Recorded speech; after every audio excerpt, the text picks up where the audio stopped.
All right, we don't really need to keep the video on. Whatever. It's All right, good morning, everybody. This is Peter Rupert for the Board of Assessment Appeals. It is, what's today's date, the 18th, right? Saturday, April 18th, and the start time is 9:14. Okay, Stephanie, you want to just take the roll, please? Paulette Kuzo, Here. Ronique Patel, Absent. Laura O'Brien, here. Helene Daly, Absent. Adele Josevitz, Absent. Neil Fink, Here. Christina Kelly, Here. Catherine Cusson, Absent. Peter Rupert. Here. All right, everybody, if you would just stand for the pledge, please. I'll you have your flag there. Yes, I have one right here next to me. Okay. I pledge allegiance to the flag Flag of the United States, and to the republic for which it stands. advance one nation, under God, indivisible, with liberty and justice for all. All right. We're here today to deliberate appeals properly brought before the board. All right, is there anyone who'd like to start out? Okay, I'm out of the way. I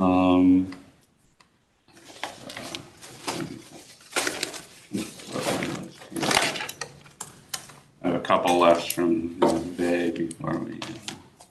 Yeah, I just want you guys to know, I'm just trying to organize these by neighborhood. So when I give you them, we're going through the various neighborhoods. So whatever you haven't gotten to, just feel free to put in whatever time, whenever you're presenting. Okay, so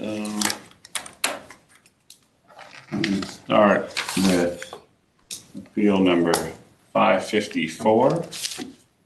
The property address is 104 Shoreham Village Drive. The owner is Sean Kelly. The town placed a value of $978,540, and they're asking for a reduction to $625,000. How much? $625. But I have 800, but I think these numbers are wrong. yeah, this one, like, it's typed right on here, Okay. and it matches my notes from the meeting. So, they did not present any comps or anything. Their argument was mainly about the proposal for the 5 or 6 story 830G mixed-use development at the current Circle Hotel site, which is adjacent to the property on the west side. There's currently open space between the appellant's property and where that new development is going. I have some pictures here. Correctly, yeah, he's got a whole presentation here that does kind of paint a pretty good story of the impact that this will have. The challenge is it's very, without, a professional involved, I don't know how to place a value on It's disturbance, if you want to call it. and wait, I apologize. Wait, my notes say that there are some comps in here actually. There are. I apologize. For some reason, usually I add the comps to my spreadsheet. But I think part of his argument was that the comps still are not taking into consideration the impact that the new term I learned through all of this, the external obsolescence that will be created by this property being built. So Where did you find that term? one of the appraisers use it. It's like basically like a condition that happens to the property that you can't do anything about.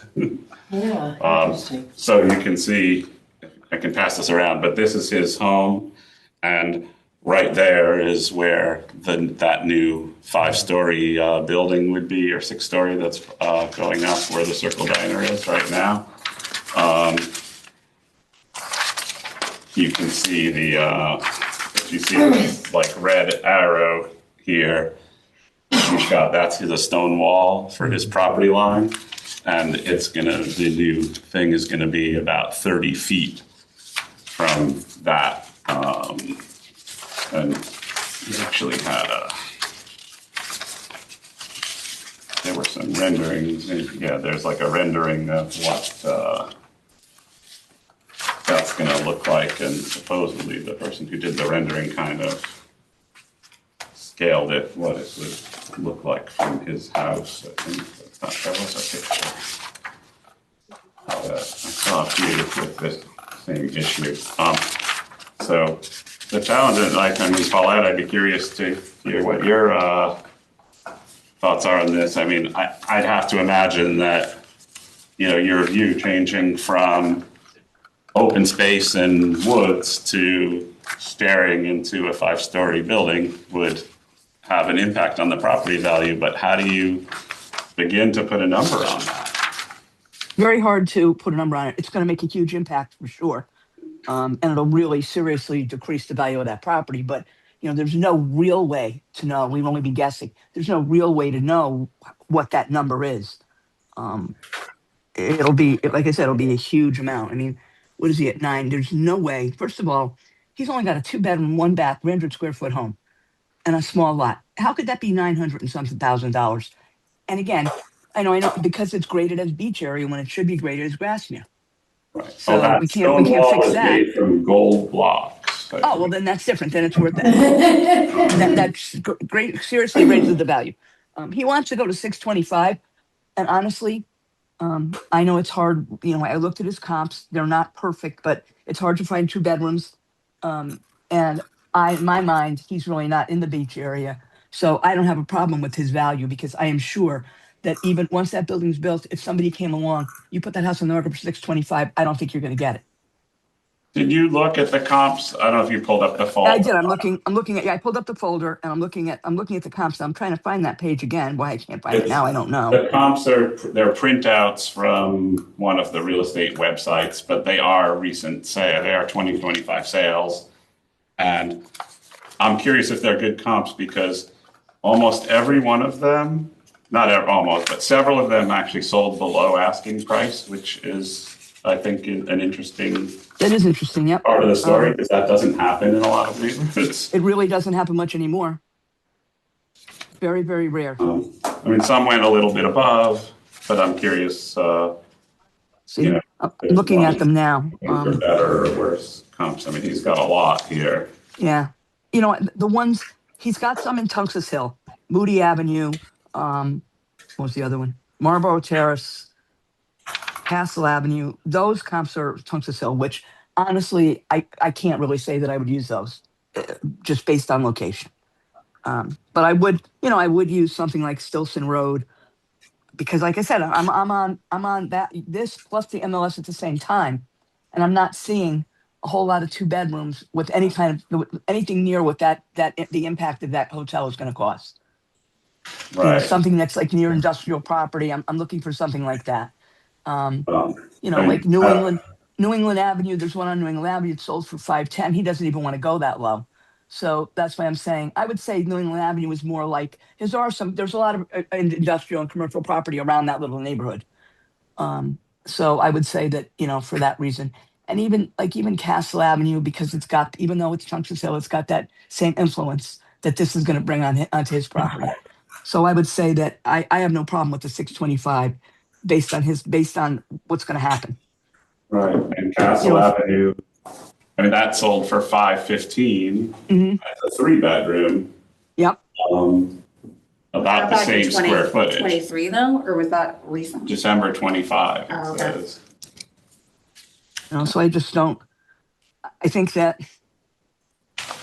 value is all right. I think that he's going to be sorry next year when that thing's built when he didn't come in and ask for something like 450, but he didn't. Right. So, that's why I'm okay with that number because it's going to have a tremendous factor.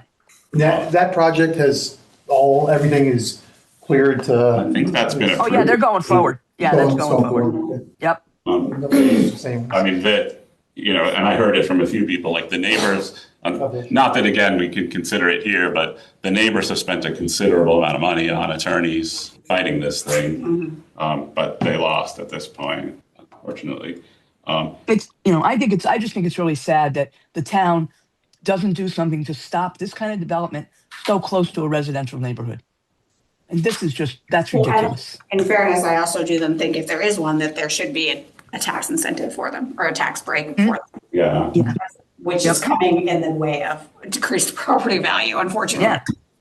So, yeah, I mean, and just based on the comps, I mean, 73 Alden Street, which isn't, if it's where I think it is not going to be impacted the same way. It's the only other it's a 2-bedroom that was in the packet here too. That sold for 705, which is significantly below this appraisal of 978. Right. And that Alden Street is like down below the post road, off of Oldfield Road. So it's nowhere near this. Right. So it's a nicer neighborhood. Oh, much nicer. Yeah.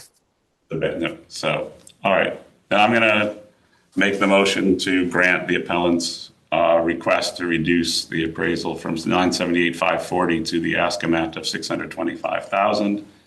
All in favor? Aye. All opposed, none. It passes unanimously. Okay, 554.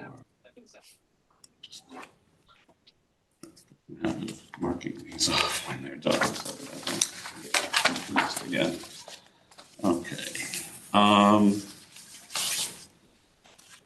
Next I have, I can find it. I have Appeal 901. The address is 253 Riverside Drive. The owners are Catherine and Harlan Holmes. The appraisal amount was $1,072,700, and the ask amount is $950,000. So it's not a lot. It's like less than $75,000, $78,000. So they actually, it's an interesting story here that they're on a 1/4 acre. They are 0.26. They had applied for a variance to do some work on the house in July of 25. And when they had the survey done for that, they learned that the property is actually smaller than what was stated on the field card at the time that they bought the home.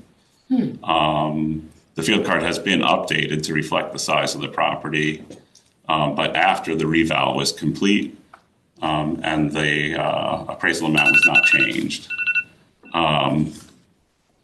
During the renovation, they learned how valuable the lot size is due to coverage limits. Now that the lot size has been adjusted, it's a non-conforming lot for the neighborhood, although they are grandfathered in, because the house has been there for a long time, since 1982. It does limit now what they're ever able to do to the house without, going back to get more variances. There's some additional notes and details about the. Were they able to get the variance? They did get a variance in July of 25. It doesn't. I have to pull up the field card to see what work they did. 253. Riverside. Oh, actually, I have it right here. First floor gut and remodel, Okay. Right. but like nothing as far as percent completed. So it looks like they have a permit, but maybe they haven't started work or. Right, because it was just, the permit, they applied in the end of 25 and it was just issued in January of 26. Permit was to do what? Well, they haven't done it yet, but to gut the first floor. And model the first floor, yeah. Okay. But we can't consider, so you can't consider the home as being updated Right. as of the reval date. But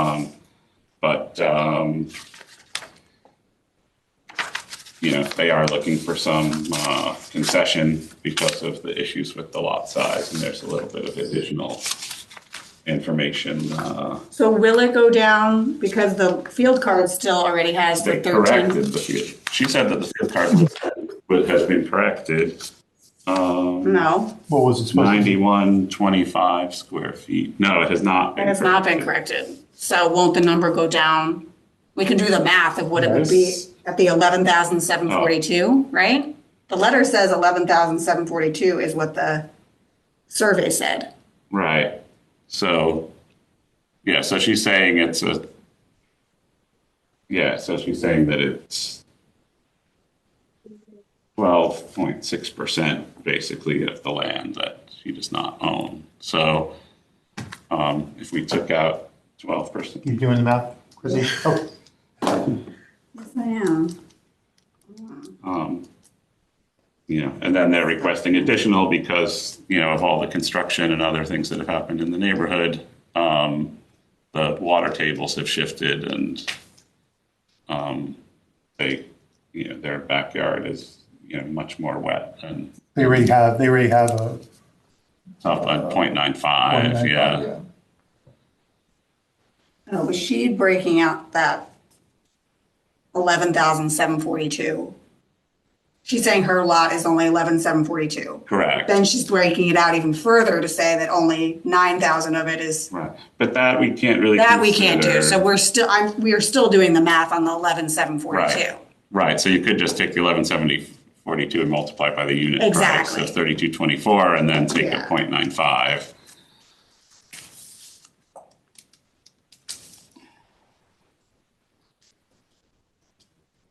So what does that come out to for the land? 0.95, but then I have to do the neighborhood Right, adjustment too. right, 2.3, 2.35.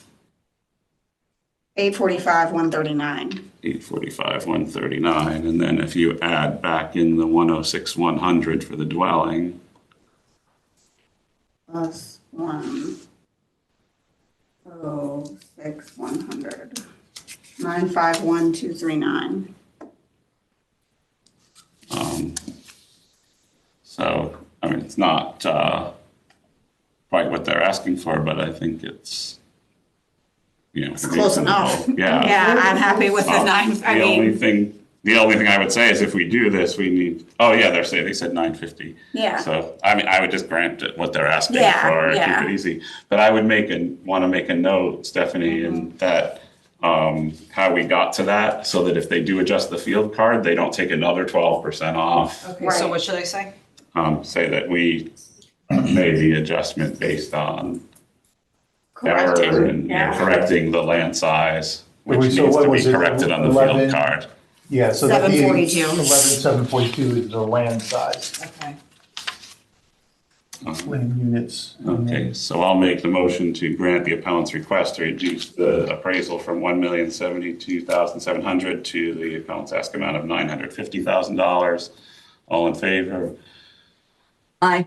Okay, that passes unanimously. That was 901. Where did it go?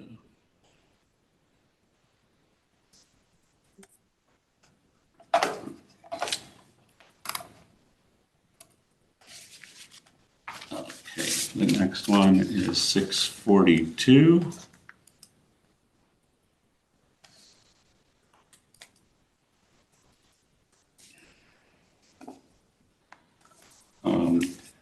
So 642, the address is 152 Oakwood Drive. The owners are Andrea Falco and Leslie Falco. The address is 152 Oakwood Drive. I don't know if I said that already. The town's appraisal was $940,700, and they are asking for a reduction to $680,000. They said that Tyler had decreased. I'm confused by this now. I wish I had a better memory of this. They said Tyler had decreased the assessment by $30,000, which you can see. That's the assessment, not the appraisal. I see. It had increased significantly due to an addition that they did in 2024.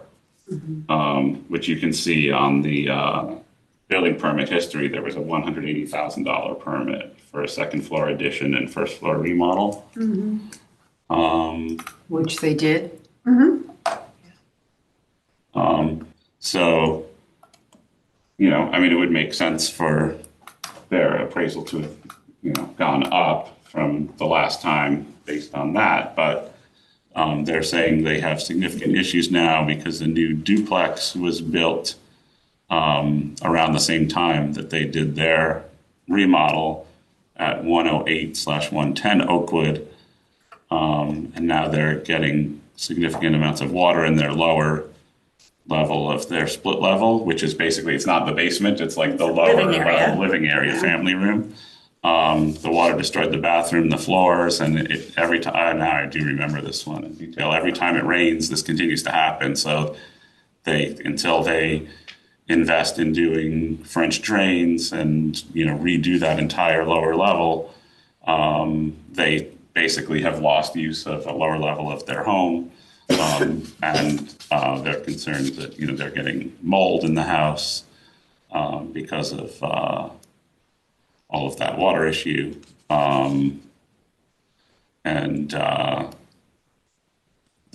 They're also concerned that the Judd estate, which I don't know if that one's been approved yet or not. But Has. It did pass? Yeah, and they already started it. Okay, so that's being built pretty much across the street. So they feel that's going to further impact the value on their home. So, they feel they invested a lot to upgrade their home, and now, because of external factors, they, have kind of seen the value of their home get, impacted in a very negative way. I'm sorry, what are they asking for? They're asking for $680,000, which 900. maybe I mean, a little low. I guess listen, I'm not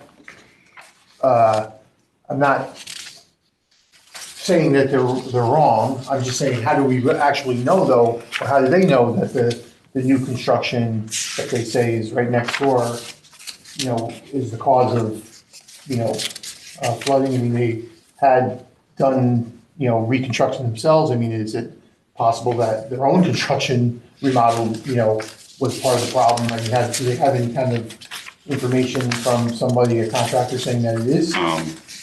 Nothing that they didn't provide any type of documentation on that. But they said it happened, right around the same time that other home was constructed. And let's see. What was the? I think that this came up the last reval because the story's too familiar. Right, and it does say Same that issue. they did come before the board at the last reval. Yeah. I don't remember what we did, but I know they came before the board. Let's see. What does it say? BA granted in part in 2025, they got an adjustment. We don't know how much. February 2025, I'm not sure. Without going back to the assessor How and much? getting details, we don't know. So, yeah, I mean, their addition was a second floor addition and a first floor remodel. I mean, So they didn't really do any excavating. doesn't sound like it. They didn't add any square footage or anything. Okay. So I don't see how that would have impacted the water issues. But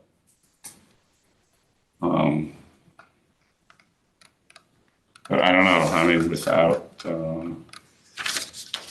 again, this is one of those ones where it's like my gut is that they deserve something, but I just don't feel we have I don't at least have the expertise to say how much these factors are worth. I also don't, I mean, again, not that maybe it doesn't matter. Like, I don't know what happened in a case like this, if they really can prove that it was because of the work that the neighbors did that caused this. Do they have a cause of action? Because you're the lawyer.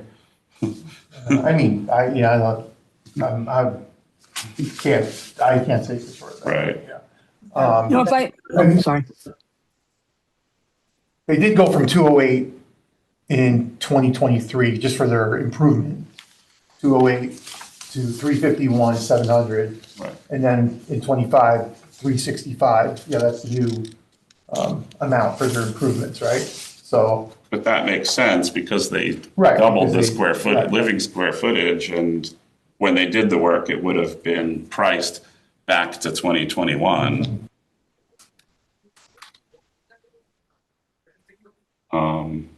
There are quite a few unknowns here. We don't really know whether this property development nearby is going to be a continued water drainage problem. They're not done. They're still moving well, it stuff. didn't sound like No, that I was. think that there's like didn't a sound like- neighbor. No, they're saying it's a Neighbor, not- duplex. What's that? They're saying it's a duplex home that was built next door to them that caused all the water issues, not the new Judd estate. Oh, okay, I misunderstood. That's okay, that might not have been clear. So, I mean, The only thing that comes up online as a comp when you click on the sales thing is 112 Sunset Avenue. I don't know how that compares to Oakwood Drive. Do you call that? Sunset Avenue is a much worse location. Well, that doesn't help because that sold in July for 786. And it's smaller. I think, you know, I think they deserve something, and there are a lot of unknowns. I'm not sure what to do with them. I believe that the last time they appealed this, they mentioned that the town, there was an issue. There really was an issue with that neighbor. The town got involved, but then they did nothing. I don't know if they can't do it or they just didn't do it. So that never got resolved with the water issue. They did mention the Judd estate as a problem, and it will be a huge problem when it's built. It's not finished yet. I'm thinking that, you know, we could grant in part, but I don't really know what number to even say because I don't know how to put a value on it. We Right. could not grant it and then let them come back next year when the Judd estate is finished and it's a real mess over there. And then maybe there can be, you know, they'd have some more evidence, something documented that they could say how much their property value has decreased because of that. It's going to be a 40-unit, low income, not affordable, but low income rental development. I don't expect it to be very successful as far as like fitting into the neighborhood. But so I just don't know what to do, but I think that's always an option. Let them come back with And better unfortunately, evidence. the last night or the other night I was here, I had a similar one where the number was so low and we wanted to do something, but we couldn't just throw a dart out there and make something up. And I just don't think there was enough, so it ended up getting denied because we didn't want to just assign an arbitrary number. Right, yeah, and the other issue is like, I mean, I was thinking, do we give them something based on like the square footage of the home that they are losing because of the water? But then as soon as they do the repairs, it's just gonna go back up. So I don't see what the point is of that. They're talking about their lower level. I think. Yeah. Like You know, the they may family- never, now we don't know what they're going to do. They may never do it over if they keep getting water in there. I mean, why waste more money? Well, they're talking about having to, you know, they, I believe, have gotten quotes and stuff. They didn't include the quotes, but they gave an estimate of what it would cost to do the French drains and all that they Yeah. would have to do to correct it. They're saying around $25,000 to address the water issues and then $50,000 to $60,000 to, you know, renovate the entire lower level back to its previous condition.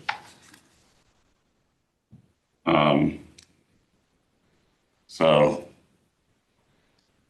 yeah, I don't know. I mean, I How kind of much to renovate?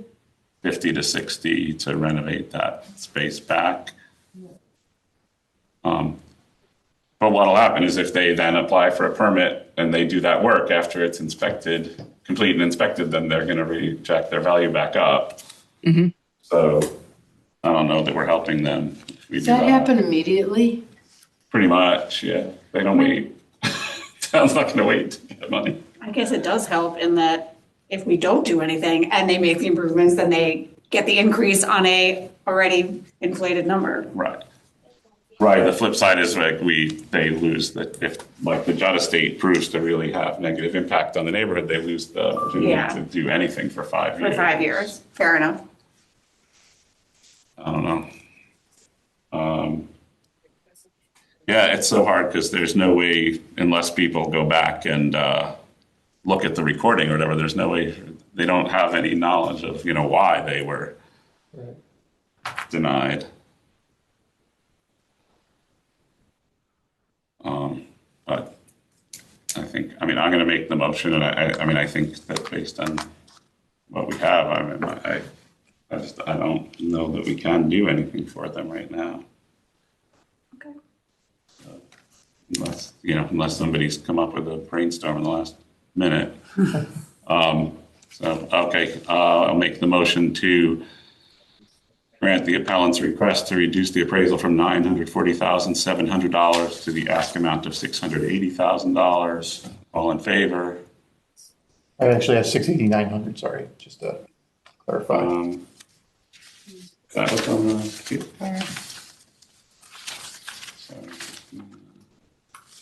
I think on your notes, you need I may have the wrong number on mine. this one here. Wait, the appraisals. Didn't, No, what they're asking for. Oh, what they're asking for, Yeah. sorry. They didn't write it in at all. Here, you So have it here. you wrote it on You the- wrote it here, and Oh, she okay. initialed it to So it's probably just 68900. mine. Oh, did I say six? Did it? Oh, I think it was 680, and that's just my really bad handwriting. Oh, okay, so 680, gotcha. Because I typed 680, not 680. Okay. Okay, all in favor? Opposed? Opposed? Paulette? Paulette? Unanimous. Yep, I'm sorry, opposed, yes. that was a tough one. Yeah, because you want to be empathetic to 3 of them, then. people. Yeah, That's interesting issues. you gave all those tough ones.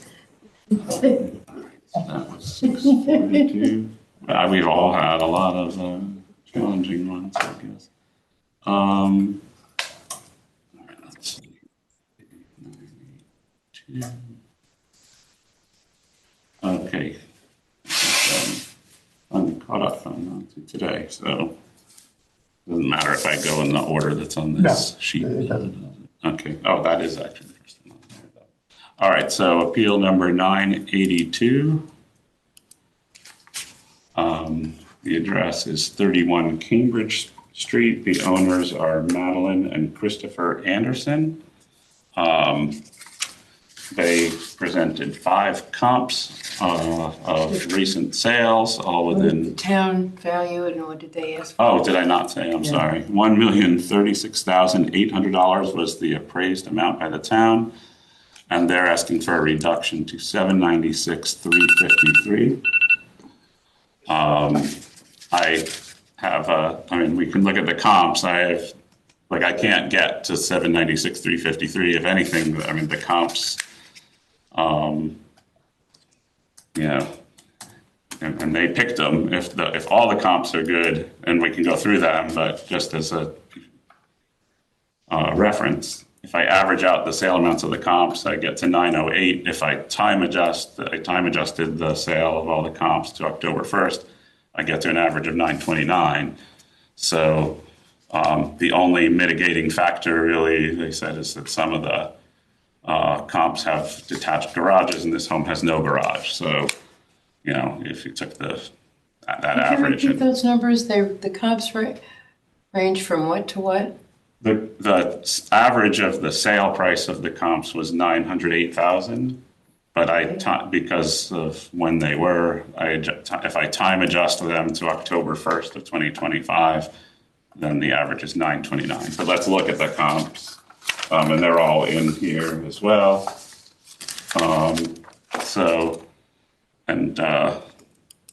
Anybody who has thoughts on what's valid and not valid. 98 Cambridge Street, which I'm assuming is a good comp because it's the neighbor and, it's a little bit bigger. sold for just over 1.1 million in September of 25, also a Cape, 1,552 square feet. I don't really mind the spreadsheet on this one. It's really incomplete though. What do you need? I have, I usually fill in like the number of bedrooms and bathrooms it's and the lot got size. 4 beds, 2 baths, and it's 1.11, 1.12, and 1,552 living area. Right, the living area house. So yeah, so very similar house, I guess. 28 Newell Place, is that? Yeah, that's a good comp. Okay, so that's also a Cape, a little bit bigger again. Sold for 815,000 in February of 25.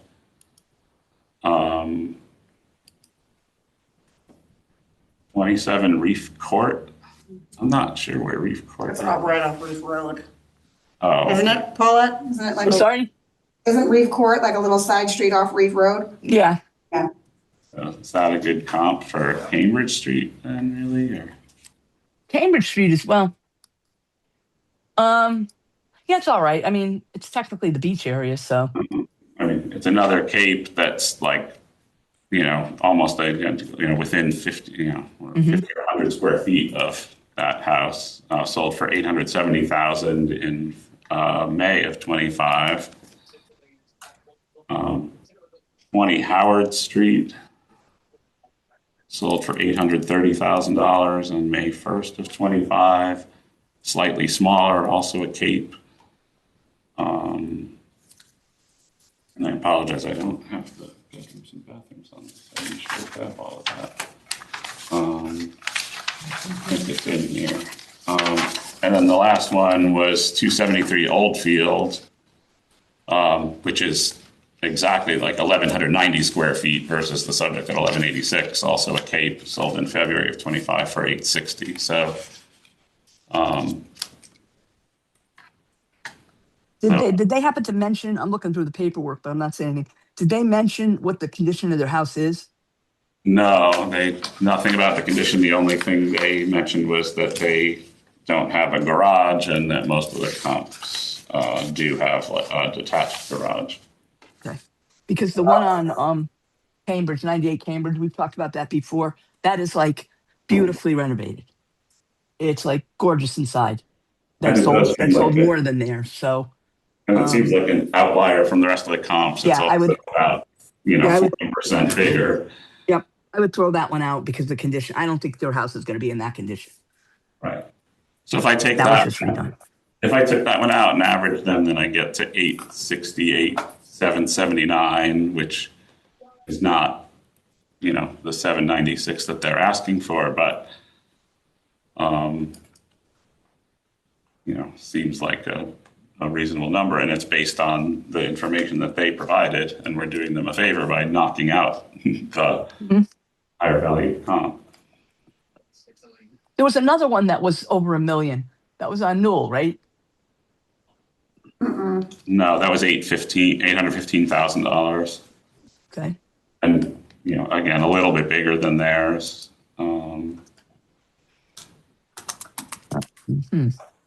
Well, I can't. I mean, what do they typically, without having to look it I know up, I can see what do it. they typically value these detached garages at, like 10, No, depends. If $15,000? it's brand new, it could be $40,000, $50,000, but it's not new. So No, I'm on a gonna guess. 1950s house. yeah, I'm gonna guess 20,000, maybe. Just a wild guess. Depends on the condition.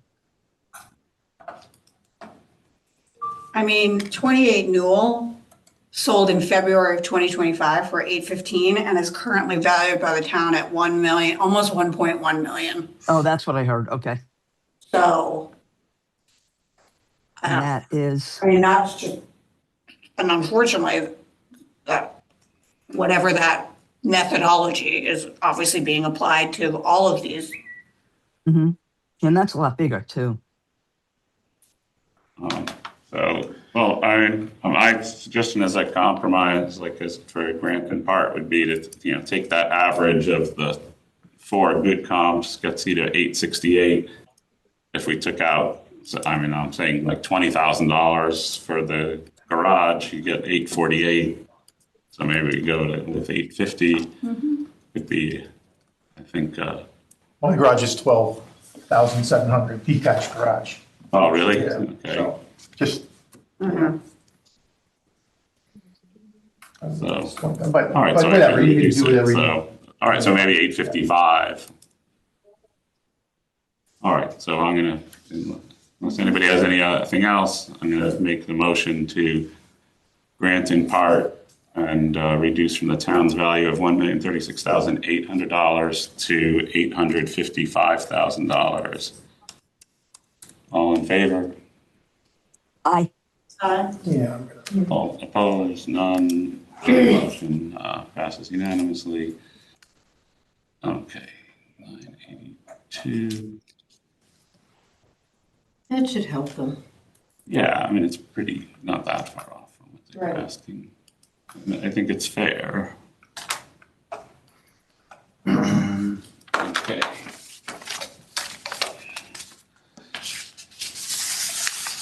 Next, I mean, I can keep going, or let me know if somebody else. Up to you. Oh, this is another one of those challenging ones. Okay, this is appeal number 385. The address is 3763 Congress Street. The homeowner is Robert Haydew. The town placed a value of $1,262,900, and he's asking that be reduced to $750,000. There were no comps or hard data. He provided, some anecdotal information about first that he saw an increase of 97% from the last valuation, which seemed excessive. He's surrounded by much larger homes and questioning whether that is what's causing the value of his home to be driven up. He has a brook that runs through the back of his property, which used to be dry most of the year, and now due to construction in the neighborhood and all, it's become like a river much of the year and has washed out his yard completely. Most of the time he lived there since the early 1980s. He never had water in his basement. Now he's had to add sump pumps. He feels that at this point his house is probably a tear down if somebody were to buy it. And he's also concerned that due to the age that there's asbestos issues. He didn't elaborate on where he thinks the asbestos But is. he has no documentation. Right, he didn't have any for that. documentation. We can't use but- that. I mean, it's probably true from the 1930s, but He does have a condition on the property there for He does? both, for his, the water, yeah. With the asbestos? No. no. That's what yeah. Right, but they, and they actually gave it on. Point 8 and then 0.5 on the But on like such a extra. small, Well, that's like his extra. that's like 0.01. Right. Right, they gave a 0.8 on most of it and then a 0.5 on the rest, yeah. So, and there are notes on the field card even about the west basement, but the wet basement. And that, the home is dated, the only work he's done was in 2023 to re-roof the house. The town values the dwelling at $223,000, which, from the outside, it looks like a cute house. We don't know what the condition is. 223 was last year. It actually increased this year. He said it 268. went through, didn't he? No, just for the house. It's Oh. 258.9. that's the dwelling, and then there's an outbuilding, so that's, Oh. there's like two little outbuildings, I guess. Gotcha. So that's why it's the 268. Right, but it went up $45,000. Right.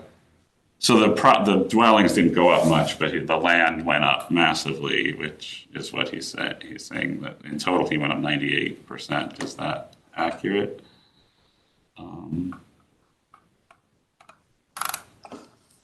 Yeah, it looks like it.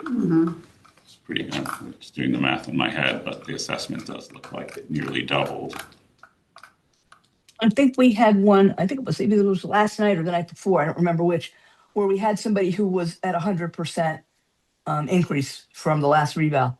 And I think we decided to take it down to the average for the town, which was 60, 65, and use that as a number to base the decrease on.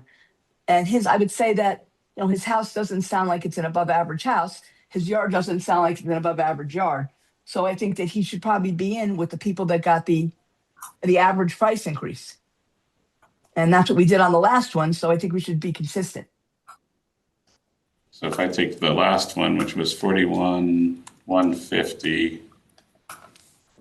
I don't mean the last appeal. I mean the last appeal that came and said, I'm at 100% increase. No, I'm saying I'm looking at his previous assessment. Oh, okay. And grossing and oops, did that wrong. That would get you to 644,500. And then if we take that times 1.65, oops. I mean, the dwelling didn't go up that same. Right. No. No, I'm just curious what happens if we do that. I'm not saying I'm prepared to do that. That actually, that gets you to 1,063,000. I gotta put a comment in here because my eyes can't see what the heck's going on here. 1,063,000, which is, would sort of be halfway between what he's asking for and Based the on, town amount. It's just, at least for right now, for discussion purposes, if his house had gone up instead of going up nearly double, if the property had gone up the town average of 65%, that's where he would have landed. What was that?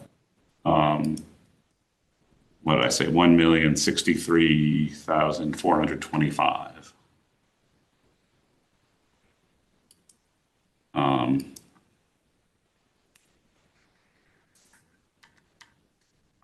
I just randomly picked a house that looked like it had a street number next to his, 3701 Congress. Like it seemed close enough just to see what their land did. Mm-hmm. And their land only increased 43%. So I'm not sure.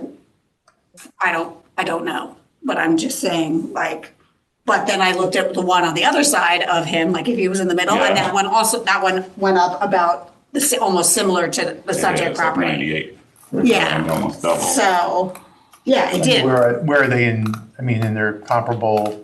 No, I didn't look at anything else other than just land value at that point. I didn't look at,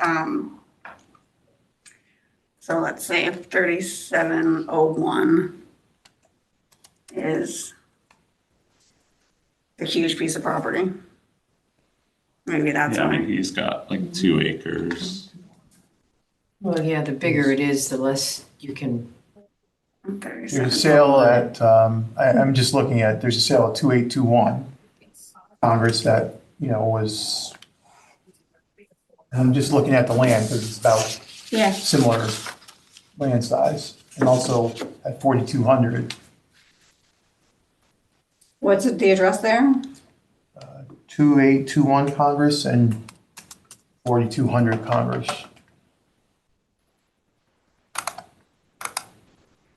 And what are the land values like on those? I'm trying to, So that looked like it almost doubled too.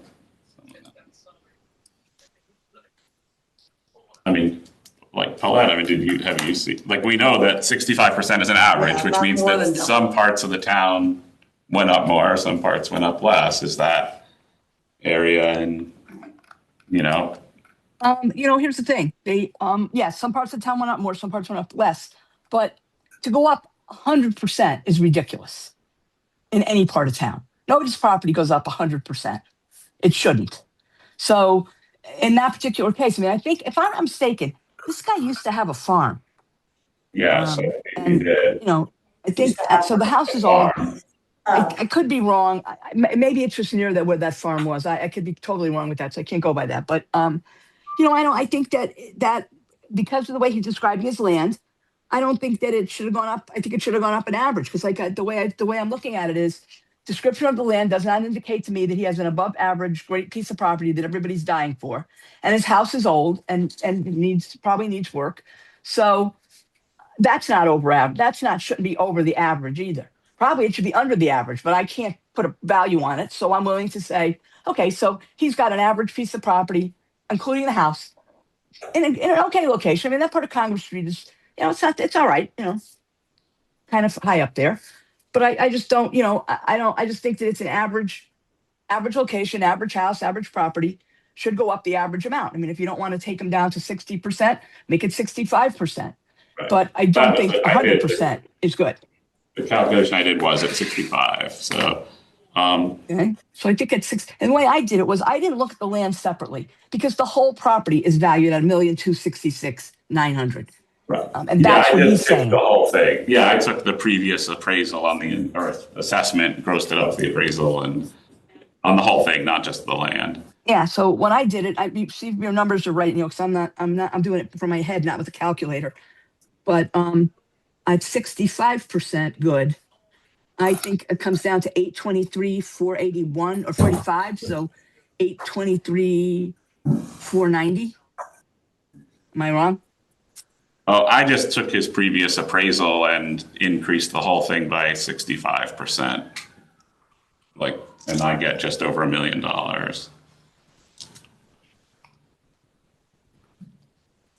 Okay. His house at the last time, in 2024, he was at 644,500 for the entire for everything, the house and the land and the prop and the. Okay. So, yeah, if you look at 2821 Congress, the appraisal on this one actually is lower than the sale price. It sold for 2.7 in October of 25 and was appraised at 2.4. The land, and it's 2 acres also, 2.19. And the land there is valued at 955,900.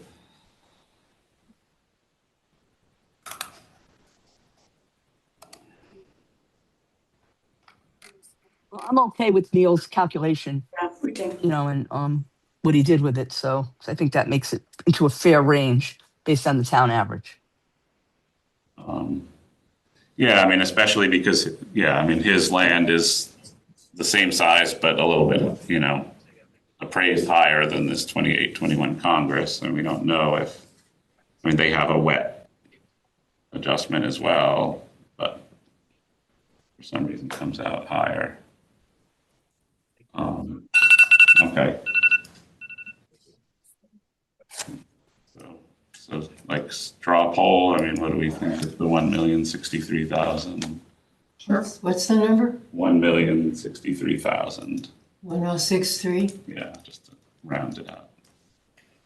So here's just my concern. I'm probably going to vote for this, but do we have enough information to say, well, maybe these properties were all very undervalued the previous time, right? And so the whole purpose of the, reeval, my understanding again, limited, but, that it's supposed to even, trying to be evening out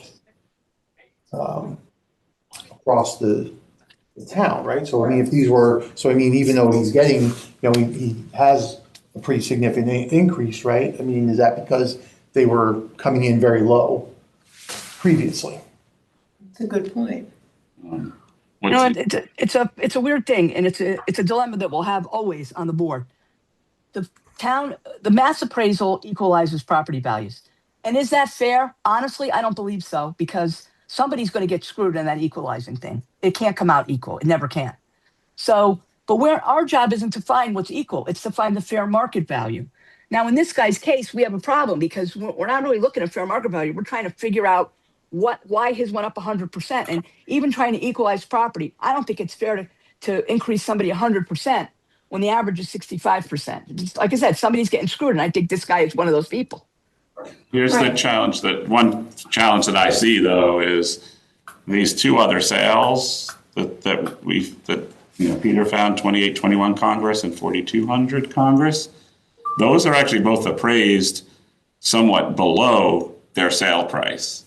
So it's a small sample, but one could argue that maybe the houses in this neighborhood are actually underappraised. Well, it's appraised less than it would have sold for? Yes.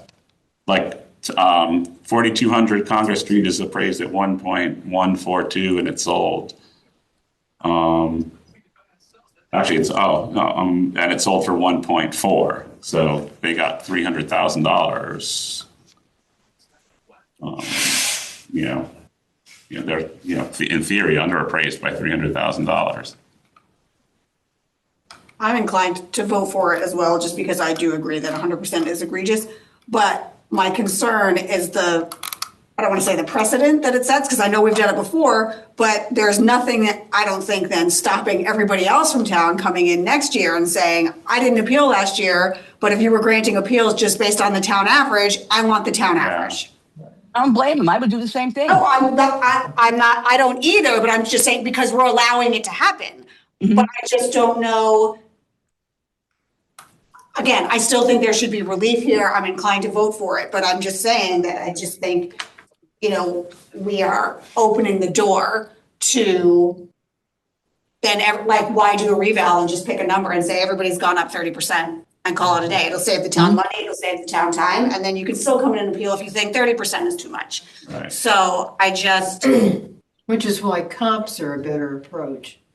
Right, but we don't have any here, but I still agree that it's egregious. He took the time to come in, we took the time to hear him. There should be some consideration for that, but. I'm just uncomfortable now seeing the comps that we did find that. 4,800 Congress, is that one of them? Did I hear the right number? Which one? 4,800 Congress? 4,200. I was going to say, because that's like a $15 million property, so. 4,200 Congress, okay. I'm not even looking at what the value is necessarily, but the fact that we have two recent sales relatively close that are both underappraised. So it just raises the question of, is it possible that that neighborhood is underappraised?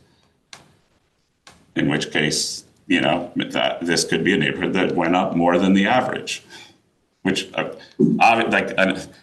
it's an average, so some had to go up more and some went up less. And we keep chopping off the 100, that average now goes to 50% instead of 65. How much would the fact that he had a new roof a couple years ago impact this? I wouldn't think very much.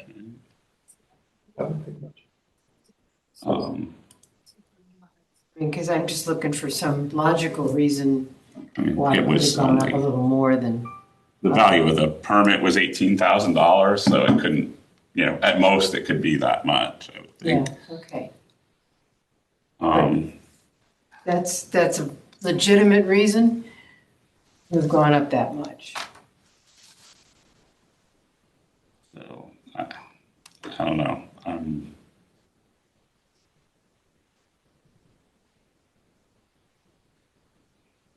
I'm inclined to leave this one alone. If somebody else wants to make a motion, then anybody can. I'm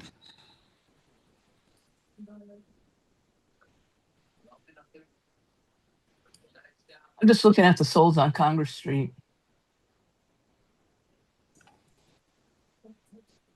Were there any others on Congress? Well, there's, let's see, there's 1510 Congress that sold for 970,000 in 8 of 25. That was a 2,500 square foot colonial, 4-bedroom, 2.5 bath. I believe that's bigger than his, but I can't swear to it because now I'm looking at a different screen. Okay. That one is appraised higher than the sale amount. Huh. Not by I law, just was looking at the ones that had similar land. right? I'm just looking at by year, so. For me, it wasn't even so much as direct comps, it was more like, is that a red flag of like, maybe they undervalue the neighbor?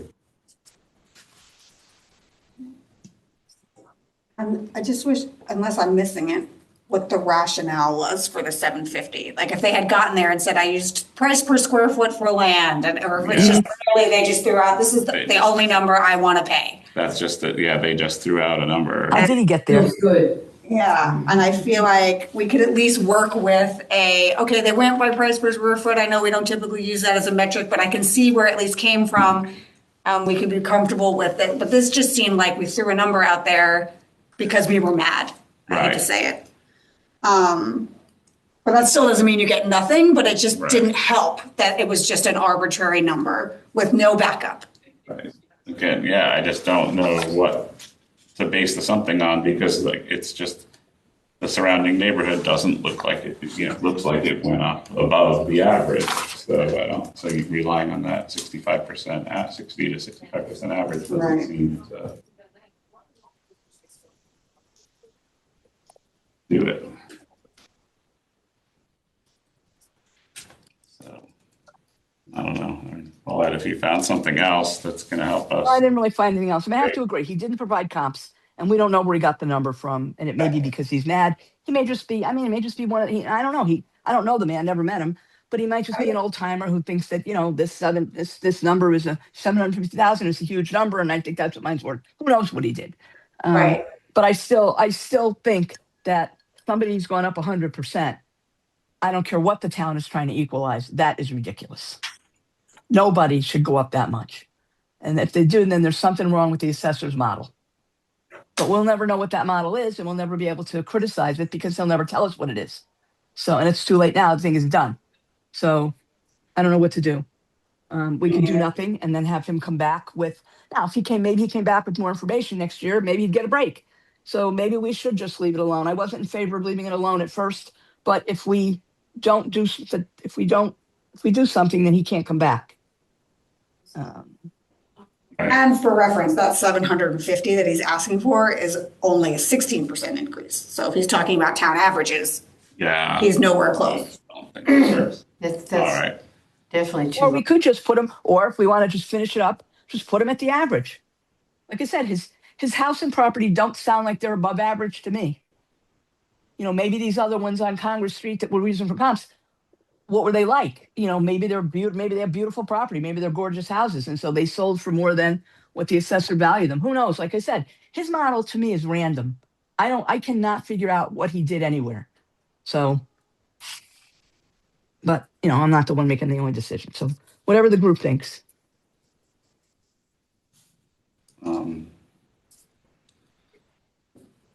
Well, it's the 65% we're quoting was for the land only, right? No. It's just, the town went up on average or at between 60 and 65% on properties as a whole, not just for land. So, Okay, I did that I misunderstood. calculation. So, all right, we're going to have to move on. I'm going to go back to this. So you got Wait, I lost that. 1,063,000 if we use 65%. Is that right? Yeah. I can make that motion. I'm probably going to vote against it, but we'll see what the group thinks. I'm good with that. Is that the best we can?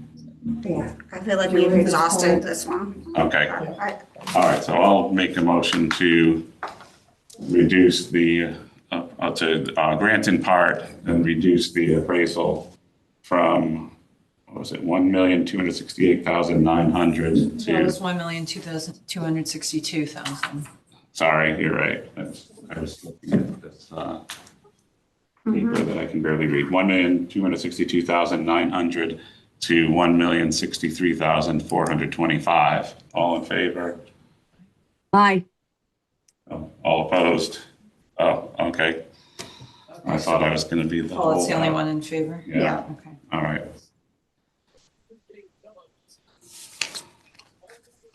Let's see. 385.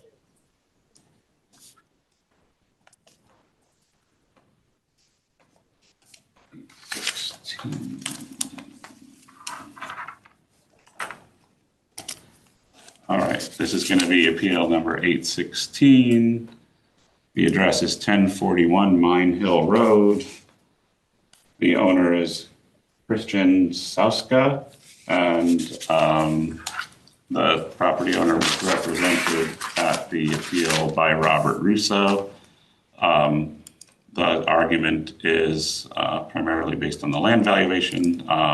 The town's appraisal amount was $4,768,400, and the ask amount is $4,320,000. What is it? 4,320,000. Yeah, is the ask amount. 1,320,000, okay. So there is there's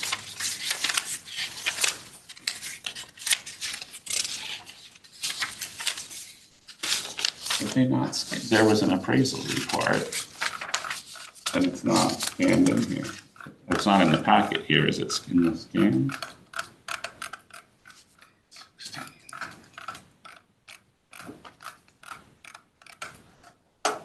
I don't think so, because there doesn't seem to be enough pages. So actually, you know what, maybe there was not an actual appraisal, because I usually note in my notes, I assumed that there was an appraisal because Russo mostly had appraisal. His argument on this one was that that the land is generally overassessed on larger properties. And he did look at a few other properties in the neighborhood. There was 125 Brett Lane, which sold, they're really into October 10th of 2025 for $2,337,000. 2,337,000. Yeah. That's land plus building though, right? That's the total. Yeah, that's the total appraisal. The total sale price. Sorry. Yeah. I apologize. I was not as prepared as I tried to be on some of these. How does Brett Lane compare to Mine Hill Road as far as? Brett Lane is in Greenfield Hill. It's further up, but it's in Greenfield Hill. Mine Hill Road is more desirable. More desirable, yeah. That was the question. Thank you.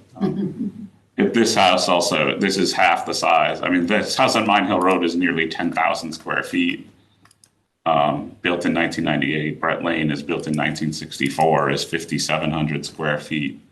The lot sizes are identical, 2 acres on the dot. So, yeah, I'm not sure that, but his argument really is about land, not, Right. not about, necessarily about the, improvements on the land. So, sorry. I have so many things open from the last one. How big is this land? They're both 2 acres. And then the other one that he brought in was 680 Old Academy.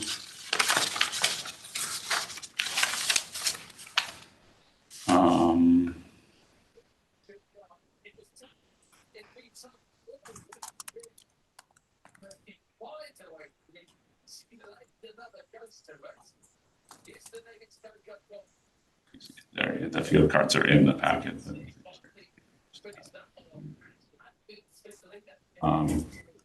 680 Old Academy was built in 1981, so maybe a little closer to be more relevant to the 1998. That sold for $4.7 million in April of 2024. 7,400 square feet, also 2 acres on the dot. Oh, but actually that one that's actually a larger lot. Some of these, like, I don't know why they break them up. When did it sell for 4.7 million? In April of 24. That's a little. No, I'm sorry, 680 Old Academy Road actually has a land area of 6.47. Acres? Yeah. So, I mean, I think that, his argument about, land being overassessed on larger properties and the way he's doing the comparison, I think is also, the 680 Old Academy is not actually 2 acres. It's, like I said, it's actually 6.5 acres. I'm aware that 2 acres came from.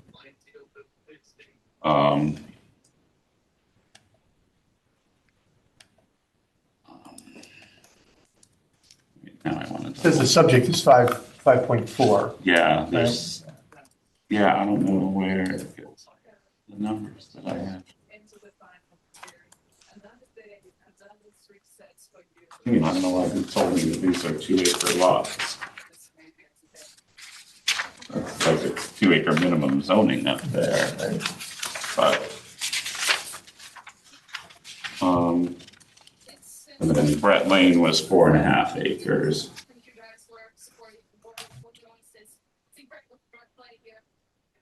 I mean, if we look at the land value, we've got 1.241,500 on Mine Hill.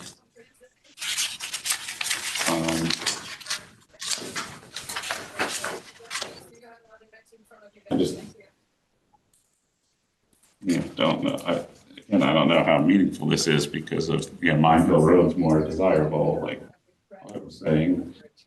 On 125 Brett Lane, the land is only valued at 786,300, an acre smaller, but I mean that doesn't make that much of a difference, really.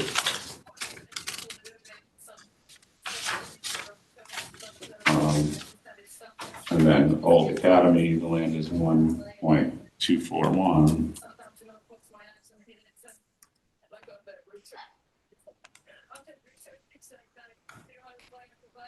Which is exactly the same as his. Right? Without fields.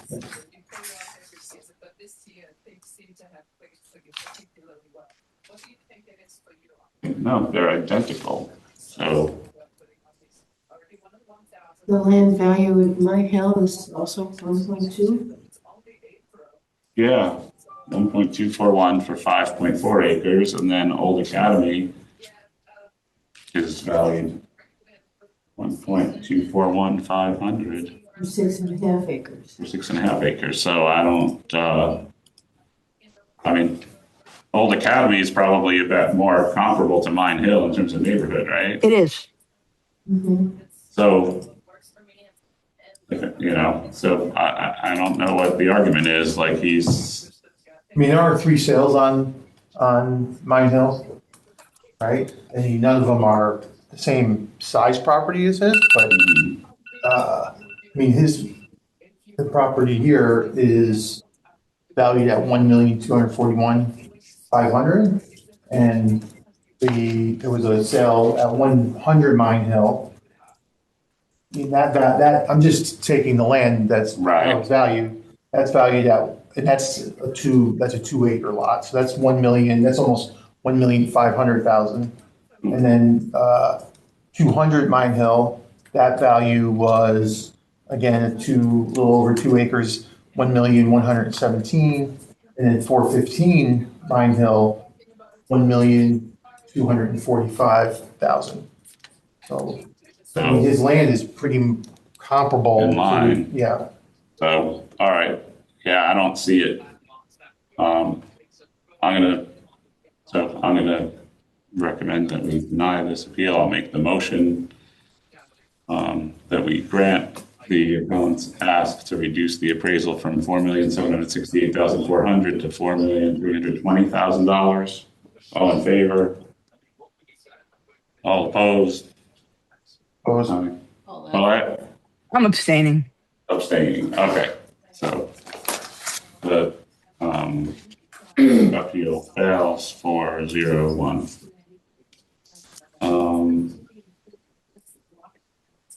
All right, that was 816. 840.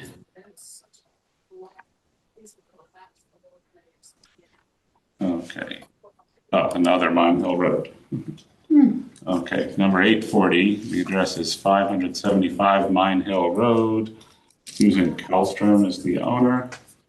The town valued the property at $1,801,100, and the owner is asking for a reduction to $1,500,000.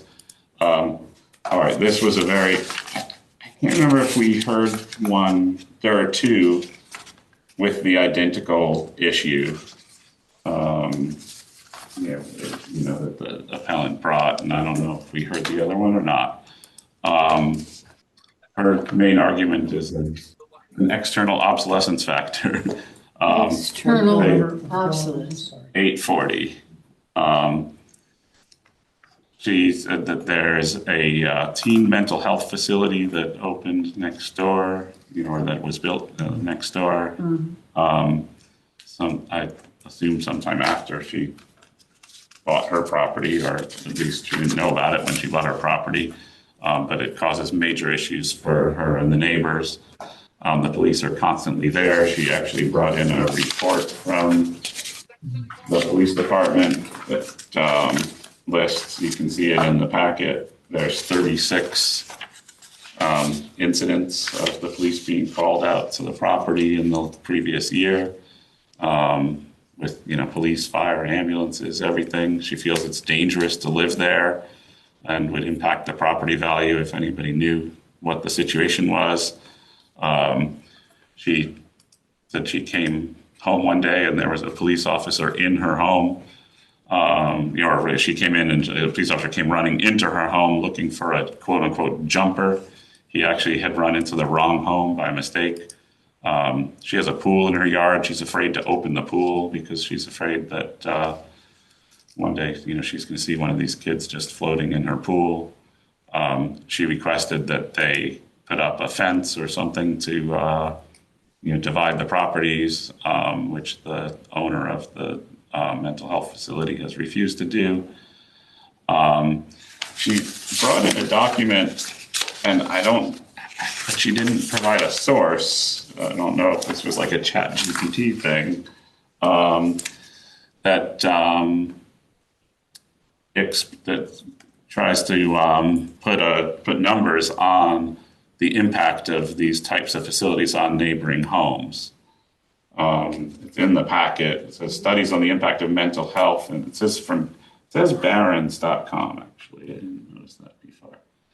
Studies on the impact of mental health and substance abuse treatment facilities on residential property values shows mixed results, often heavily influenced by local perception, type of facility, and its proximity to homes. While community opposition often anticipates a significant decrease, empirical research frequently shows a more moderate or even negligible impact. So this is what she gave us. Immediate proximity of addiction treatment, which is not what this is. General mental health.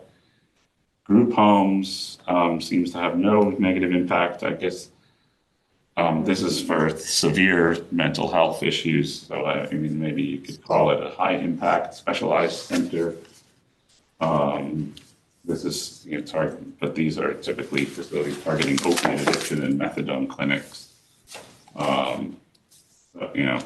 Stating that those can have a reduction value of up to 17% in the immediate vicinity. So it's addiction treatment. It's saying it's 8%. So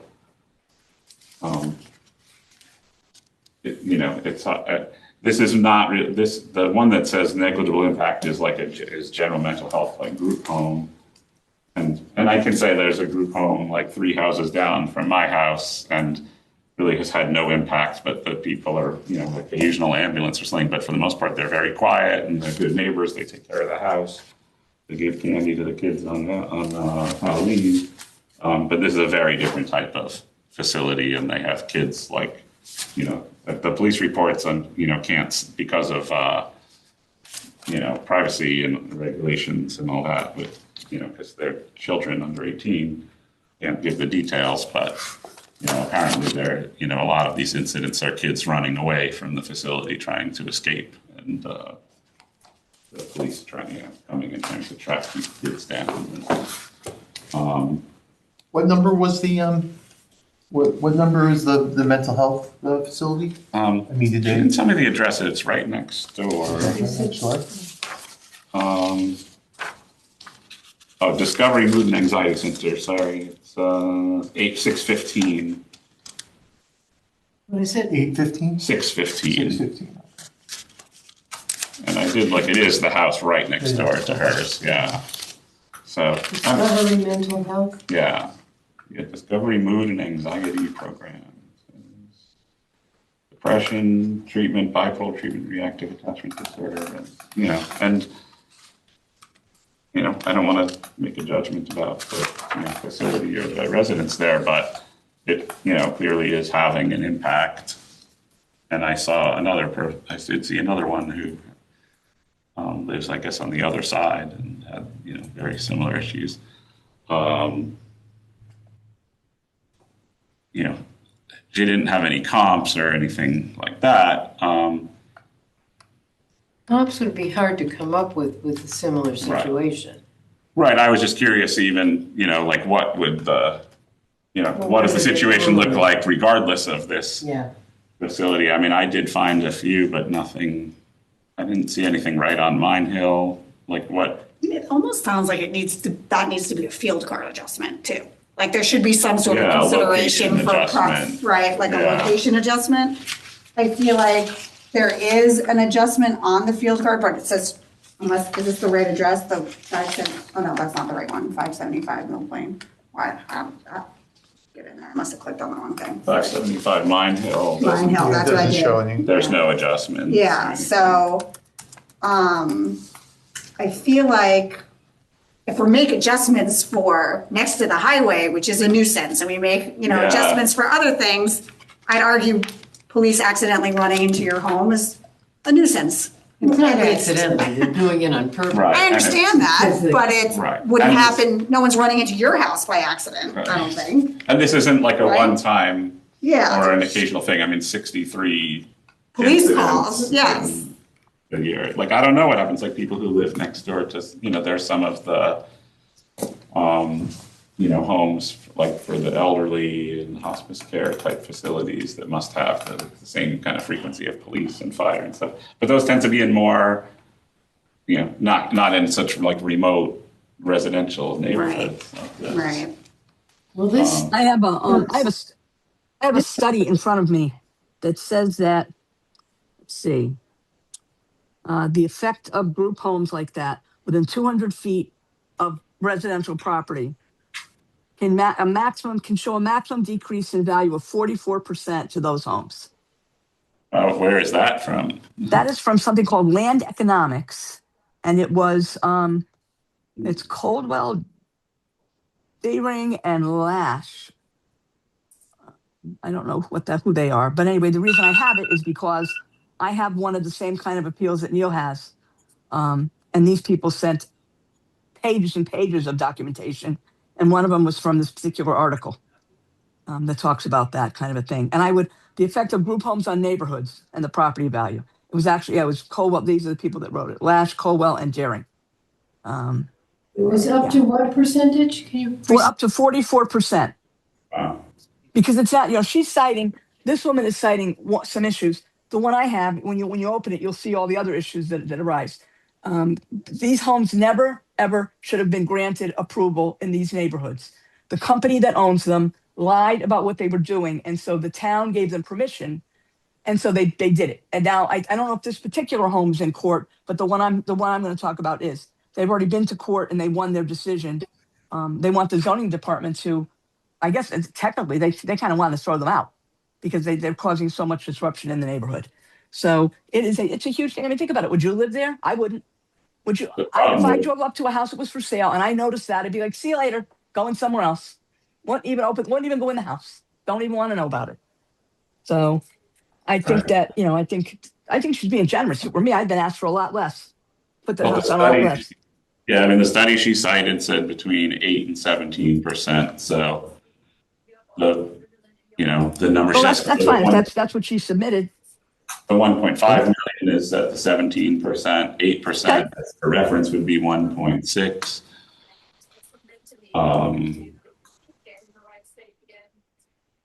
So, I don't have a problem with it really. Just based on the circumstances, this is one that I would really want to be sure got put on the field card because which there's no way for us to really guarantee. We can do our best, but because if there is one of these lawsuits, if that place were to move out, then clearly the value of this property is going to jump back up significantly. Right. So whatever we do, we should ask for field card adjustment. Right. Yeah. I don't know. We can try that. I mean, I agree. We should do something like that. I just don't know if Ross can do it. I don't know what his, he's got codes for things, and I don't know if this fits into it. It should. He should have a code since we have 3 or 4 of these in town. This is not the only one. He probably should have a code for stuff like this. So he's going to have to figure out what to do with it. But you're right. It should be something on the field card. Right. Do you want me to make a note? Yeah. Make a note about, what was the name of the facility? Discovery. Yeah. So make a note like adjacent to Discovery. Discovery, what is it called? Discovery mood and anxiety. And anxiety next door or Yeah. adjacent? Yeah. Next door, you could say, whatever. Next door. And what was the, I didn't look through, I guess you can't really, police report can't really say, right? I mean. No, they is can't it- say No, it what was the like- calls were. Medical. I think it did say, like, suicide suicide. attempts. Right, right. That's what. I mean, listen, I did work at like a place like this when I was, a lot younger. And there were, most of the clientele were very, easygoing, just, easy interactions. But on occasion, there was someone who, so I'm not saying that makes it easier. I'm just saying this just might have been a time when someone was, they had the difficult, particular difficult client for whatever reason. And so. It seems pretty, if you look at this list, it's pretty consistent though, like several times a month. Yeah. It looks Yeah. like. I don't know how many children are at this facility, and that wouldn't certainly help if you knew like what percentage are running away for whatever reason. I'm good with the 1.5. Okay. So yeah, I'm going to make the motion to grant the appellant's request to reduce the value from $1,801,100 to $1,500,000. All in favor? Aye. So that is passed unanimously, and we have the note to the assessor in there. Okay. Some of these are not easy. It's pretty subjective. Definitely not easy. Oh, I'm getting weird design back here. Okay. All right, that was 840. Where did that-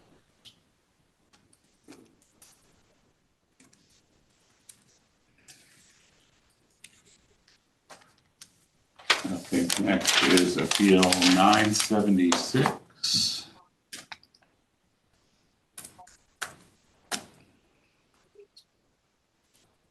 The property address is 317 Verna Hill Road.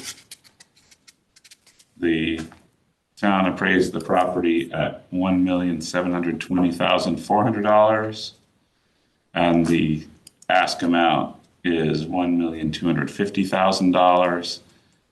They changed their request when they came in. It was originally 1.5, which is, I think, what you'll see on the sheet. It says actually 1.4 to 1.5. But then they said that after they did further research, their ask is 1.25 million. So this is another one though where they didn't really have much, and they only had one comp. Everything else that they looked at was looking at square footage and comparing based on square footage. His home is $519 per square foot. The average of the other homes that he looked at, which are listed in here, is $420 per square foot. So using that average, his value, I don't know how he got to the 1.25, because using that value, you'd get to 1.389. He also broke it down by acre, where his property is at $997 an acre, and the average is $700,000 an acre. So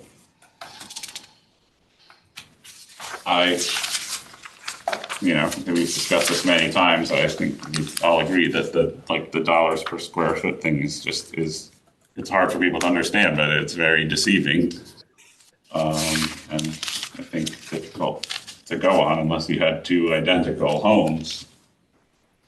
Both brand new. Yeah, I mean, they need to be, in some way identical. This is a historic home?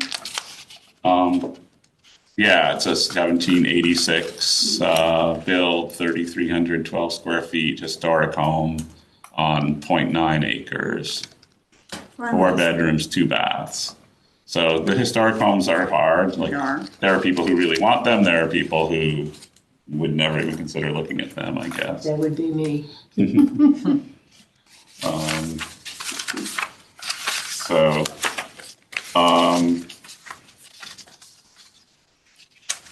can see he wrote a whole letter looking at, but it's all, again, analyzing dollars per square foot and all this. I don't see it anywhere in here, but I have a note in my spreadsheet here of one comp that he had at 39 Campbell Road, which I'm not exactly sure where that is in relation to Verna Hill. 39. And that sold for $1.6 million in August of 25. It's a 1927. How much? 1.6 million? Yeah, in August of 25. That house was built in 1927. It's a little bigger than his at 4,000 square feet and double the lot size, almost double the lot size at 1.65. But where is Campbell Road in relation to Verna Hill? Looking it up on the map. I did look it up at some point, and I don't remember. CAMPBELL. Yeah. He already got a reduction. He was at over 2 million. And it looks like he went down from 2,036,000 to 1,720,000. Oh, you know what? I missed that. You did not mention. Most of the people told us said something. Yeah, I only say that because most of the people who I saw who got an adjustment from Tyler, it was like $10,000. Right. Like this is a pretty significant one, so I don't know what the rationale was, and it was in the dwelling. Like it wasn't the land; it was on the dwelling. For what that's worth, I'm just throwing that out there. Right. I didn't. I mean. So Campbell Road is, What else to say? it kind of looks like it's an extension of Greenfield Hill Road. Almost. I think it is, and I'm pretty sure it's a street you never go on, but it's in that general vicinity. It's not that far from Verna Hill, Verna Field, that kind of thing. It's very close to Verna Hill. Yeah. You go up Greenfield a little further and Verna Hill's off to the left. The thing to remember about this property is that he has less than an acre in a 2-acre zone, in a AAA zone. Right. And he's got a stream on the side of his property. So his land should not be what they're saying it is, because it's way too small to start with. And now you've got the stream to deal with, which will have its own setbacks, which I can't tell you exactly what they are off the top of my head. But if he's got a water, if they're considering it a water course, which they usually would with a stream because it's flowing water, then they've got setback issues for that. So not only is he way under the square footage that he needs, probably the setbacks that he needs for somebody building, you know, even for him to add on, he's got the water issue to deal with. So his land is certainly overvalued. And it is not a good lot for somebody to buy. A builder's not going to buy it because it's too small. And if you look at the history, if you go back and look at the history, you'll see there's a couple of houses there that do have less than an acre, from a half acre to 1.18 acres. And those houses, I'd have to look again at the size of his. I don't remember what it is, but they all sold for less than the ones that have the 2 acres. One of them is 8,000 square feet, so we're not going to look at that one because it's way too big. But there's one that sold in 2026 for $924,900, and that was on a half acre and it was 2,400 square feet. So obviously at 1.7, he's way, way off. What was that number again that the one in 1976 sold for? For 2026, it sold for $924,900 and sold for under the asking price. They were asking $1.1 million. That was on a half acre. That was a 5-bedroom, 2.5 bath house. What's the address? 179 Vernon Hill Road. One thing that like kind of jumped out for me is just trying to understand that like they paid $2 million for this house in 2004. Mm-hmm. Maybe they overpaid for it back then, but They probably did. right. Yeah. But now it's down to 1.7. And I don't know that I don't think the market's declined that much since 2004. 2004 or 2024? 2004. Oh, well, no, but it goes up and down. I mean, I don't know. I Right. don't remember what was happening in 2004. Well, 2007 was like that mortgage crisis crash. Yeah.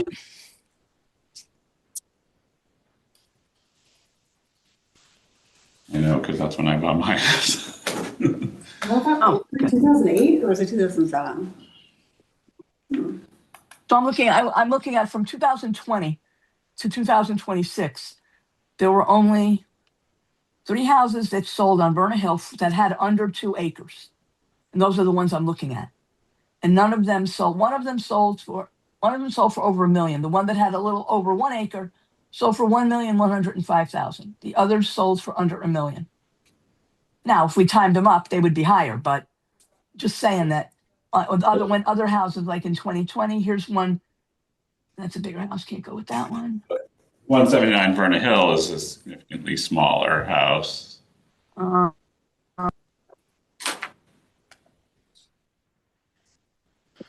Where's the living space? Yeah, 33. Yeah, well, I don't want to go to 800. I'm just saying that, Right. that's, or 900. I'm saying that they sold, if on less than the 2 acres, they sold for a lot less than you would think a house on that street would sell for.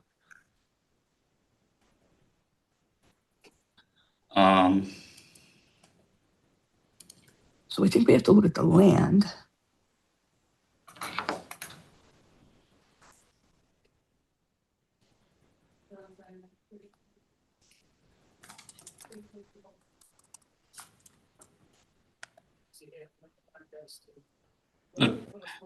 Yeah, I mean, it's a challenge because, I mean, we know that this, smaller lot is always going to appraise higher on a Yeah. basis, but because he's out of conformance. But I mean, somebody who wants a historic home that part's probably not going to matter to them. But that does Well, the way severely limit your buyer pool. Right, it limits your buyer pool. And I think, what the limiting factor is, what can I do with that land? You know what, I should pull up that particular house and look at the configuration of the land too. And that was at, what number is that on Vernon Hill? That is 317. 317, okay. Tax. The fact that they already not really compelling argument here, and the fact that they got almost $300,000 already. And that they're still below what they paid for it. But 22. Neil, you're going back way too far. You'd have to do a whole analysis of what happened between 2006 and now. It went up, it went down, it went up. I mean, that was in 2001, 2004, 2006. You can't go back that far and say, well, they paid $2 million for it then, because it didn't always go up. It went up recently, yes. I understand, but But still, even the just homes basic that were, inflation. and again, I know it's a sample of one, but I know my house that I bought literally the week that the mortgage companies were going out of business in 2007. We were underwater forever, and finally, after COVID came, it started to jump significantly. So these are the two neighboring properties of just using the land values. Mm-hmm. One is 385 Verna, that's 1 acre even versus the 0.9 of the subject. And that's at 934 for 400. For the land. For the land, just the land. And I mean, it was like a 2017 sale. So I understand it's, old, but then also 280 Verna, which, was approximately near it. The land value there was 823, 200. That's actually 0.7 acre. And that was a 2018 sale. So again, I know it's old, but it seems like their land is fairly in the ballpark as it's appraised. Okay, well, that's your opinion, like you say. I mean, I disagree totally because I'm looking at the map and I'm looking at how much of that land I see where the brook is now, and I see how much of it is shaded in green, meaning that it's either wetlands or conservation or something, and how much he actually has that's usable, and it is not a good lot. But, that's just my opinion.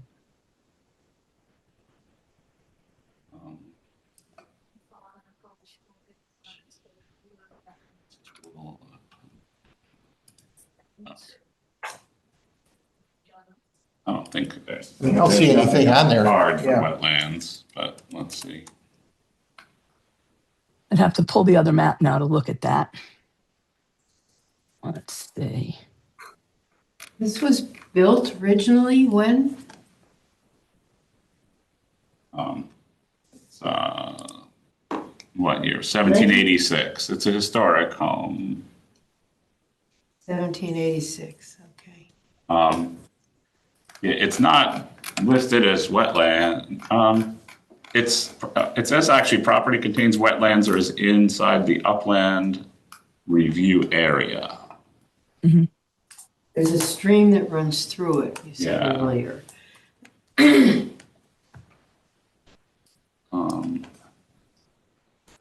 Again, I mean, they already got a pretty significant reduction. So I missed that. So at 1720, that's after the $300,000 reduction? Yeah. Like if you go all the way down to the bottom there, or even if you just look on the field card, you can see the adjustment. Oh my God. So this property was valued at over $2 million at one point. Yeah. Whoever valued that should be shot in the head. There's no other way to say it. I would think it would make them feel good because It'd make me feel a lot better. I feel good about it. Right. So there was relief granted. Now I have no idea if more is warranted. I haven't seen anything to.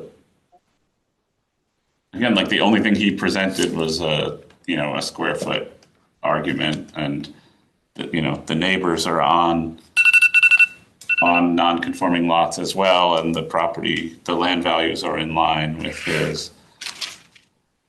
And maybe they're all overvalued. I don't know, but we don't have better data to go on. Mm-hmm. So There was one in 2026, somebody said. Yep. They asked $1.1 million and it sold for 924. 8 something, I think, or 925, 924, something like that. I have to pull it up again. I can't remember. At 179 Verna Hill. I don't know how Closed. comparable that one. I don't know what the Let's see. 79 Verna Hill. Yeah. Let's see. Vernon Hill. Here it is. 2026 is a while ago, but we could update the price timestamp it. Yeah, 179 Burnell. Let's see what that looks like. Yeah, and that's 1885, so. 1885, yep. Smaller Less house. size.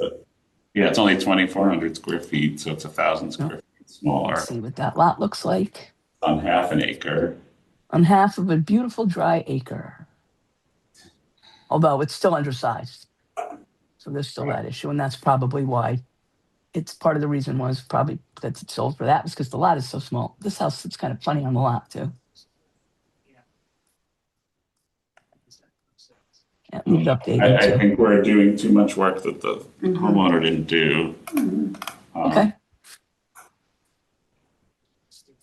All right, I'm gonna make the motion to grant the owner's ask to reduce from $1,720,400 to $1,250,000. All in favor? Aye. All opposed? No, I was Wait. in favor. Okay, I'm sorry, Laura was in favor. Okay, so 2 in favor? Yeah. Okay, Okay, all opposed? Opposed? okay. 3 opposed.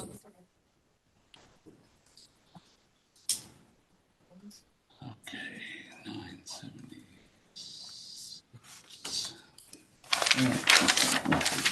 We got a couple more.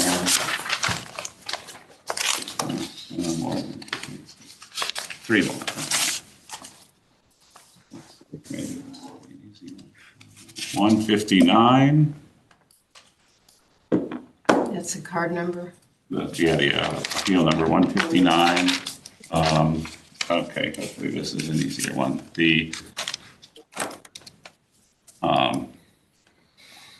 No, maybe not. The address is 70 Long Meadow Road. The owners are Stephen and Julie Marks. The town placed a value of $1,456,200, and they are 1 asking million. 456,200. Okay. And they're asking for a reduction to 1,268,251. And this is another one where the argument is all about square footage. They presented in their letter here to the tax assessor, they presented a comparison analysis, but nothing to current sales, all to other homes in the neighborhood looking at their renovations. So they're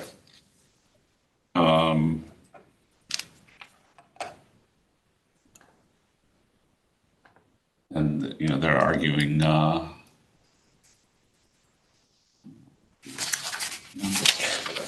okay, wait, I'm sorry.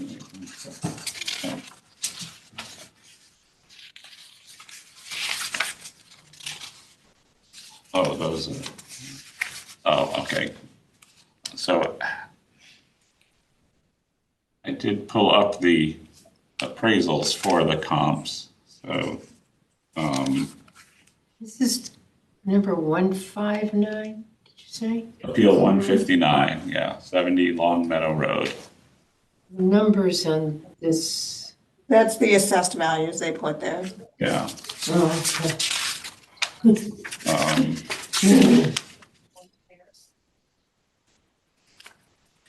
Yeah, so do you need the numbers again? Well, I'm just comparing the town's value and what we Yeah, reported earlier is different, because this, the town's value should be 1,456,200. and I'm ignoring their numbers on this. That's just 70%. Yeah, I know. So the properties that they compared to, I mean, you have the list here. I don't know if it's worth going through every single one of them because they're not actually comps. It's just Right. looking at square footage and talking about how this one added a pool and this one did a renovation and whatever. But if I do take the current appraisal of all of the comps that he gave, they are all above his. They average out to 1.585. Every one of the ones that he gave is appraised at a high, current appraisal is a higher value than his.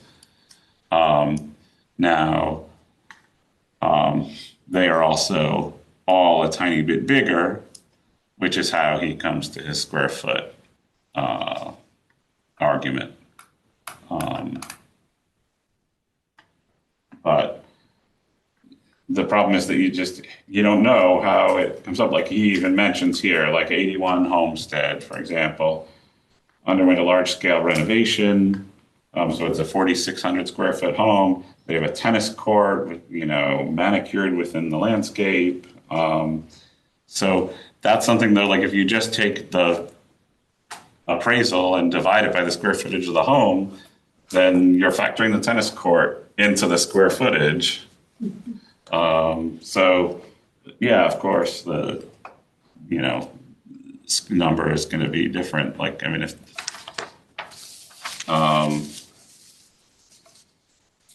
and then the spreadsheet that he presented, the numbers there are all based on assessed values, not on appraised values. But does it, so I did the calculation though that basically, if you went with his per square foot argument, then you would be at 1.3 million appraised. But I don't see it. They also got a reduction, it looks like. Their assessed value went from 1,082,000 to 1,019,000. So they got about a $70,000 assessed value, so. Okay, so a small reduction. There is a sale in July, August of 24 for On Long Meadow? 2.24. Yeah, 200 Long Meadow. I mean, it's about the same. 2.24? 2,400,000. And it's a August, similar house? Similar land, the, What's the address? actually the 70 Long Meadow is actually 300 square feet larger. What's the address of the sale? 200 Long Meadow.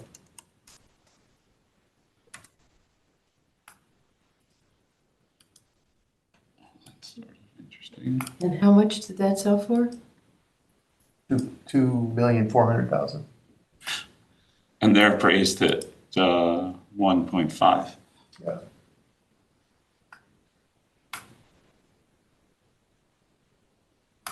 So, And that was August when?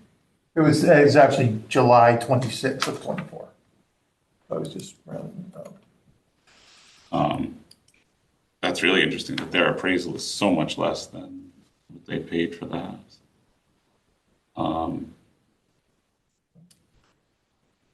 So I don't see it. I mean, I looked at a bunch of other houses in the neighborhood, and like, I don't find anything that justifies anything near what they're asking for.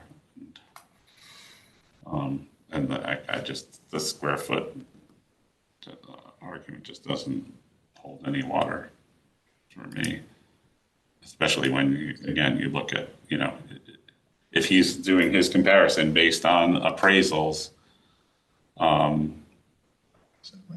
he's the lowest of all of the ones he presented. So,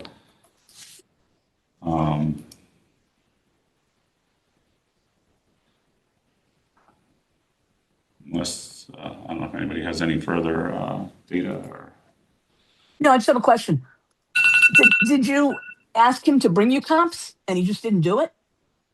I mean, anybody who didn't, I asked if they had comps and suggested that they might do better if they had sales comps. Mm-hmm. But, Okay.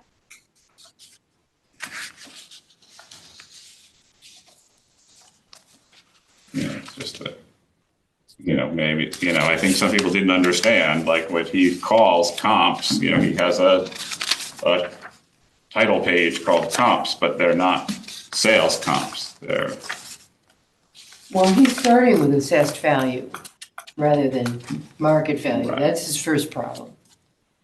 So he Right, doesn't but even understand that, the whole- but we can still do a meaningful comparison. No, but he doesn't know that. Yeah. Well, I did explain that to him because I had to adjust the values for Yeah, him, okay. and he signed off on that. So, all right, I don't see any, personally, I don't see any argument to make any further adjustment to this. So I'll make the motion to grant the appellant's request to reduce from 1,456,200 to 1,268,251. All in favor? All opposed? Aye. Okay, that was denied unanimously. That was 159. Okay. 168, getting to the bottom of my file. This thing's- Okay. Oh, okay. Name was familiar because I think we did,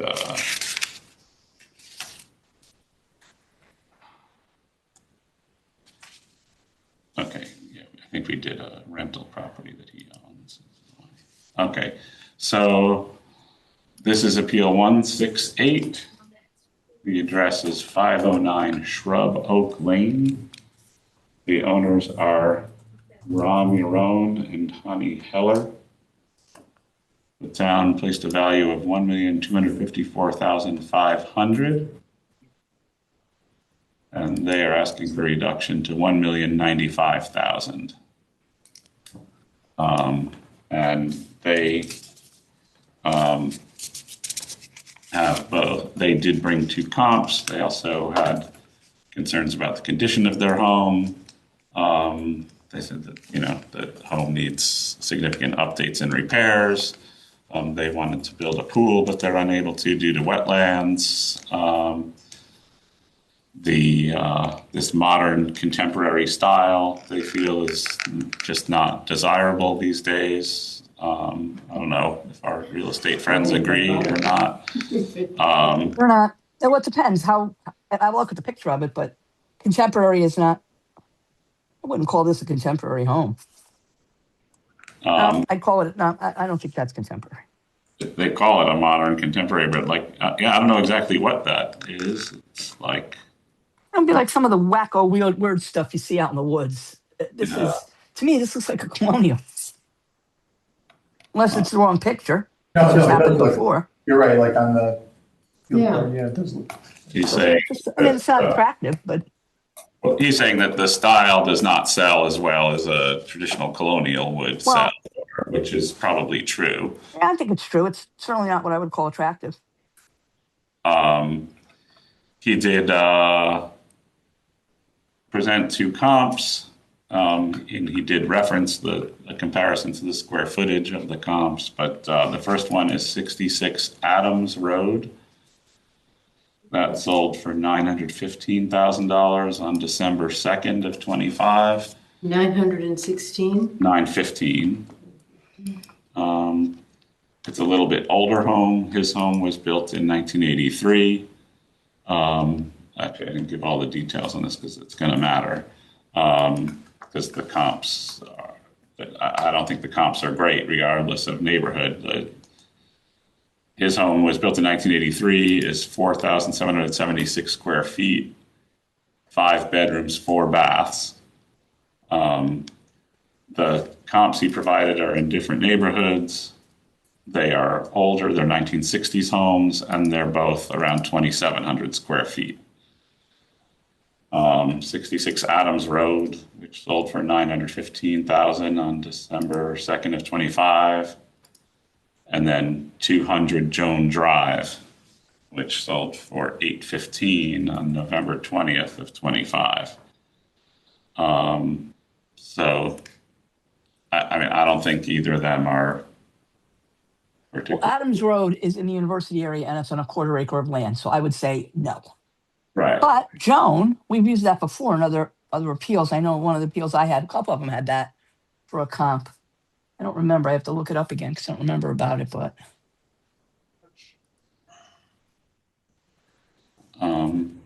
there it is. It's a, it's a 60s or 70s from Colonial. It's a Needs work. 1960s colonial that's 2,000 square feet less than his. It's 4 bedrooms, 3 baths versus the appellant's home is 5 bedrooms, 4 baths. Yeah, no, So it's hard to compare, I would think, unless yeah, the appraiser's, nope. methodology.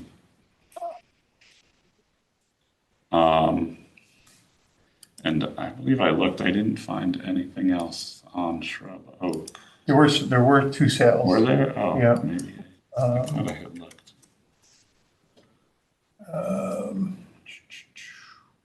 There was The first one, I mean, one. 545 is pretty comparable. Yeah, It's like that's the one I was $2 looking at. million. Yeah. That's the most recent one? The Yeah, vote for 2 million. Yeah, that house was 1124. like yeah, that was completely redone. It had a sports court. I think if it's the one I'm thinking of, a pool. It was nothing like what he's describing his as. Right. But at least it's, closer in size and, again, 4 bedroom, 2.5 baths. So, I mean, even if you're right that it was completely redone and upgraded, it sold for 2.1, which is almost $1 million, $800,000 more than his appraisal. So This is 200, Joan? no, this is 545 Shrub Oak Lane. Okay. So, I mean, I would think that, for $800,000, they probably could make their house pretty competitive with 545 Shrub Oak. Yeah.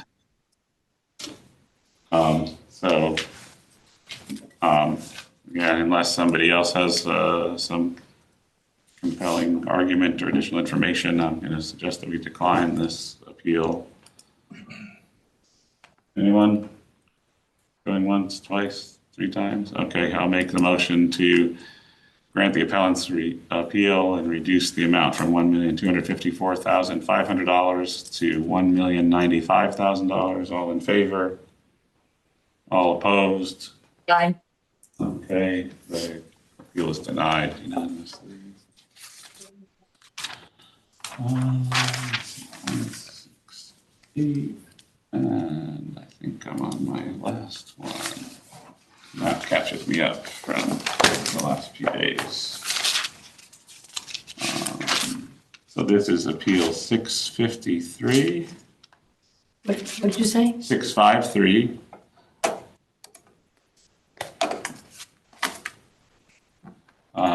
The address is 4539 Black Rock Turnpike.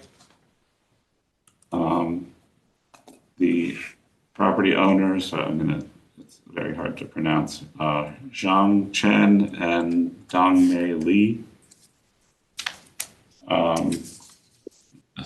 The town appraised the property at 543,000. Is it 543 even or 543 400? 400. Okay, 543 400. I had a typo on my spreadsheet. And they're asking for a reduction to 169 341. 169? Yes, 341. They have some comps. So, they are saying that the house has significant condition issues due to deterioration from water damage. There's major sinkholes on the property. I hope the pictures are here of this house. There's Yeah. pictures in there. Yeah, this house, they had more pictures actually that they showed me when they were here. I don't even know if this house is safe to be living in when they showed me the pictures. There are major sinkholes on the property. The house probably needs to be demolished and reconstructed. They used to have an apartment in the home that they rented for income, but because it is just beyond repair, they're not able to rent it and generate any other income. They did list in the field documents, they had information about the value, the cost to demolish the home, or to, at a minimum, if they wanted to save the home, it would have to be lifted and have a completely new foundation built. Somehow the value was doubled on the assessment. Of the land? Of the land or the whole thing.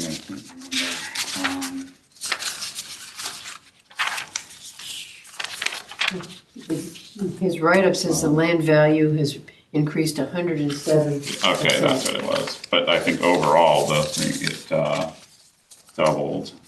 The land has issues though because of these sinkholes. There's significant wetlands. There's a stream running through the middle of the property that floods. At least half of the property is not usable. There's an apartment building that was built on the hill above them, which is when all the problems, I guess, started, causing the water to flow downhill into this stream that runs through their yard and floods, and has significantly raised the level of the stream. They also get, significant additional traffic and ambulances and noise from the Hartford Healthcare Building that was, recently built right there, with the church that's right there as well. They, often can't even park in front of their house because people are constantly parking on the street and all the traffic that the church generates. So, I mean, it does seem the value of the home, of the improvements themselves, it's hard to use their numbers because, it's on the value of the home because they did provide these estimates of what it would cost to, redo the foundation and, fix the home, but that's more than than the dwelling, significantly more than the dwelling itself is appraised for. They do get a 0.9 condition adjustment for the stream, and then a 0.95 on top of that for the location on Black Rock Turnpike, to reduce the land value. But it, probably is high. I mean, I can't get to the 169 that they're asking for, but 543 is high. I don't think did you see the pictures that they did provide? Paulette, if this was priced as a tear down, what would it sell at? Then we'd be looking at only the value of the land. And as Neil said, the land isn't so great. And I'm thinking you're going to find, builders might be a little leery of the fact that there's sinkholes. I think you said there's water on the property too. Mm-hmm. I think that would certainly really decrease the value of that land. Plus, it's on Black Rock Turnpike, which isn't a great spot anyway. So I would say that land would be pretty much useless to a builder. To really anybody, unless the only way to sell that as land would be to sell it as somebody who absolutely positively had to live in Fairfield and they were willing to take a chance on it. But a builder's not going to take a chance on land like that because he's not going to want to get sued later. And could you fix it? Could you do something to correct those sinkholes and everything? Possibly, but the cost to do that would would negate the fact that I could get it cheap. I might as well just walk away and get a better lot.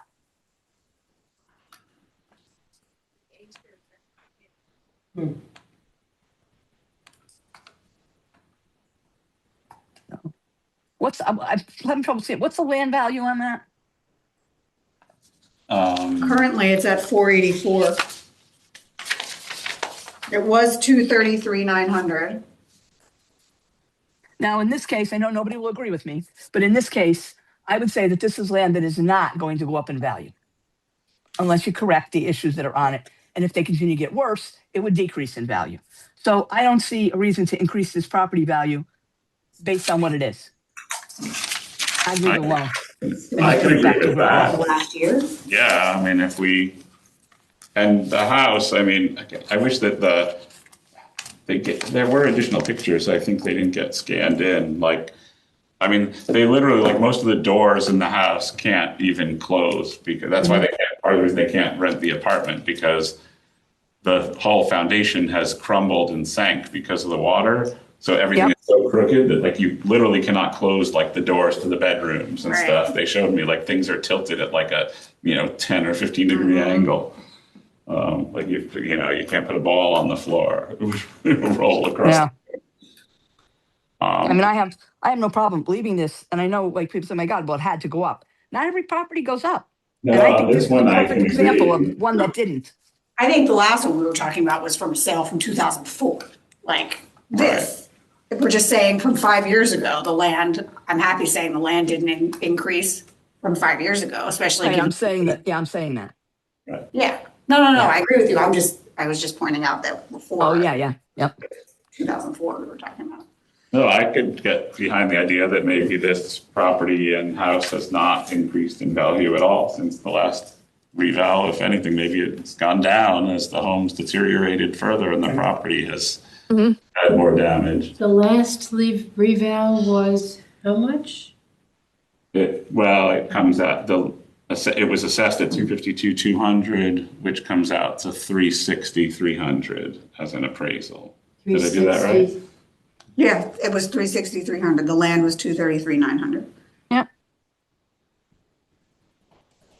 I mean, I'm happy even bringing the house to zero basically and just leaving the land flat. I'm happy I could do 233 or I could do the 360. I could be convinced either way, but I don't think staying flat to the 360 is fair because that's valuing a house at 126 when clearly. Okay. Then no, we should decrease, make the house zero. Yeah, so I feel like I could get to the 233,900. I have no problem with that. I don't know. It's not my appeal. So No, I mean, you can still. Yeah, that's just my opinion. 233,900 is what? Where does that number come from? That was the land value as of the last reval. So we're just basically holding the land flat and bringing the house down to That's the zero. wrong number then. 233,900. All right. No, nobody's living in the house?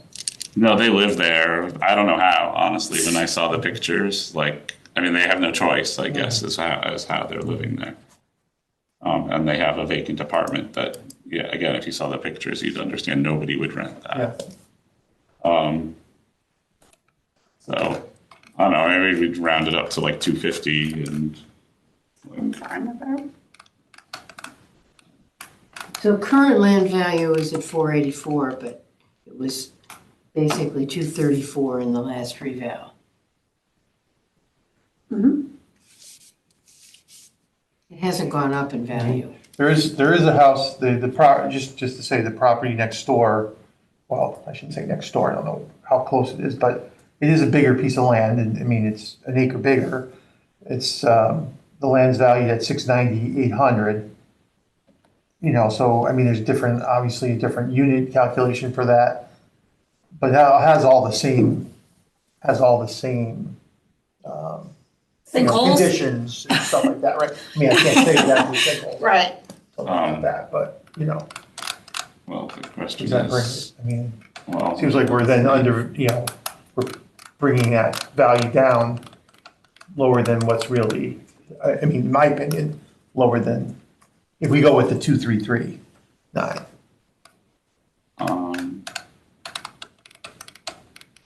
I'm curious.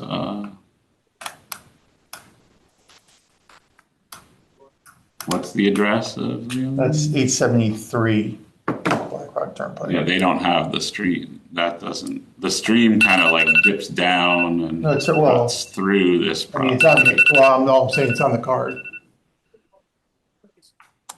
They have the same 0.9 on the stream. Oh, do they? Okay. That's interesting because 833 is like very. 873.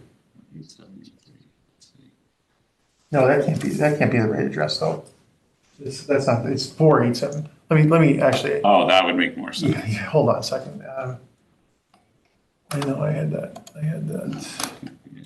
Sorry. Let's see.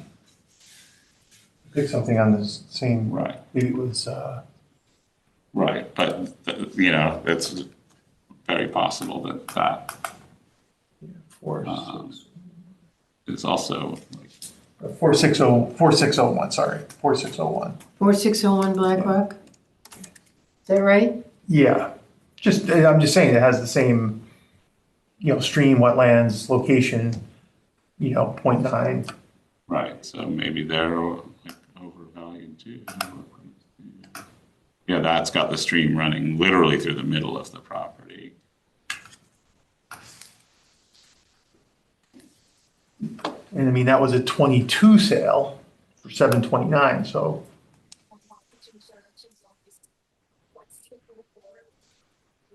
Right, I wonder what the condition of the house was though, because this house is worth nothing. Yeah, no, I mean, this house looks, looks like it has a significant, Right. That's currently appraised at but I'm nine. only talking about the land. Right, so that's at 690, the land there. Wait, what was the address of the other one? I'm sorry. On Black Rock? 4601. Oh, 460.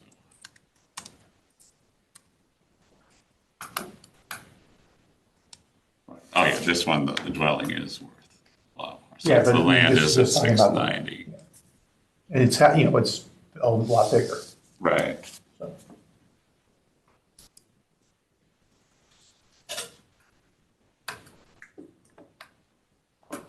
Um,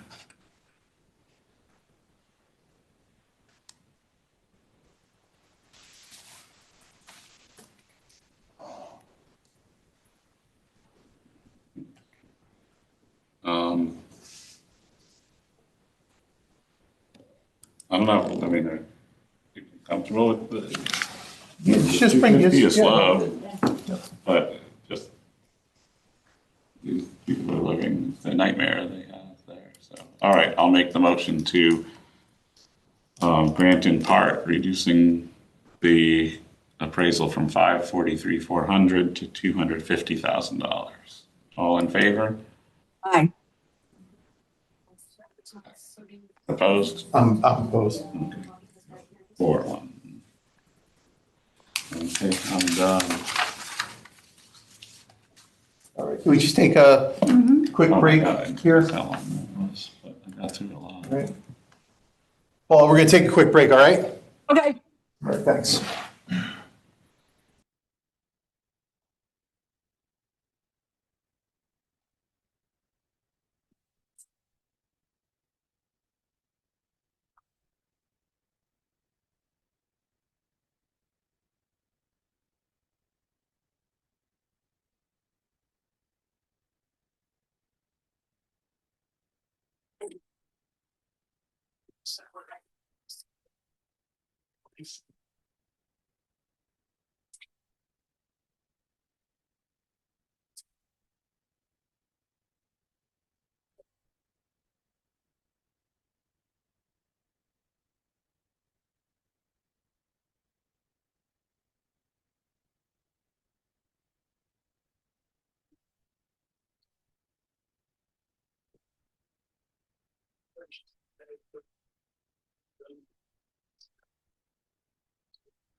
Okay. And there we go. Okay, let's have some crackers. Okay. Oh, here we go. Those pills. Okay. Okay, here we go. Okay.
Who wants to go? I'll start. And I've got my stuff too, but You start the recording, who started?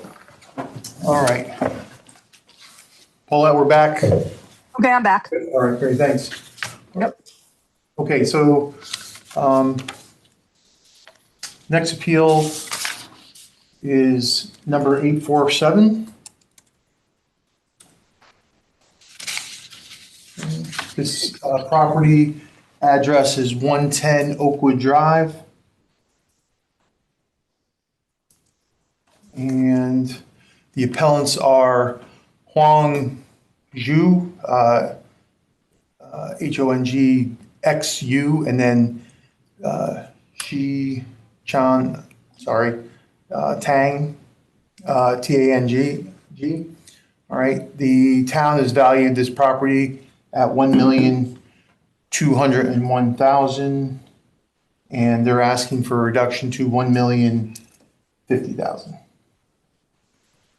Okay.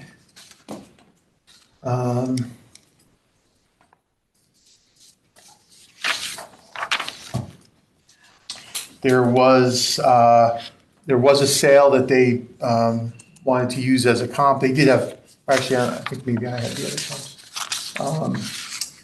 Or no, they did provide some other comps, but they had one at 206 Country Road, which was for $945,000. This is a condo duplex kind of situation. What was And that address? I apologize. 206 Country Road. I was having trouble finding it, but and It but is- Oakwood is a condo also? Oakwood Drive. Yeah, it's a Oakwood Drive? Yeah. So that sale was for $945,000 in April of '24. A little smaller than the subject. The subject does have is 4 bedrooms, 2 bath. It has garage, finished basement. Yeah. Considered, I mean, it was built in '23, but it's considered a C plus range. There was also a sale in January of '26 at 162 Country Road for 903. 162 Country Road Yeah, but the amount was what? was $903,000. Okay. And then there was, Wait, the sale was 875. It's appraised at 903. is that right? Did I write that wrong? Okay. Sorry about that. Then I must have been, yeah, you're right.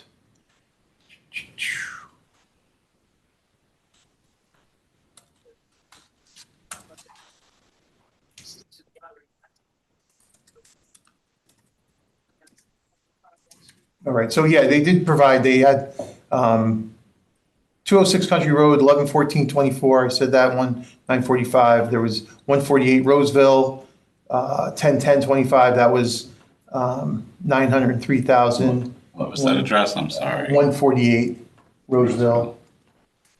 152 That was how much money? Roseville was, the 148 Roseville was 903. The 152 Roseville was 885 in town 101025. And then 162 Country Road was 875. Okay. The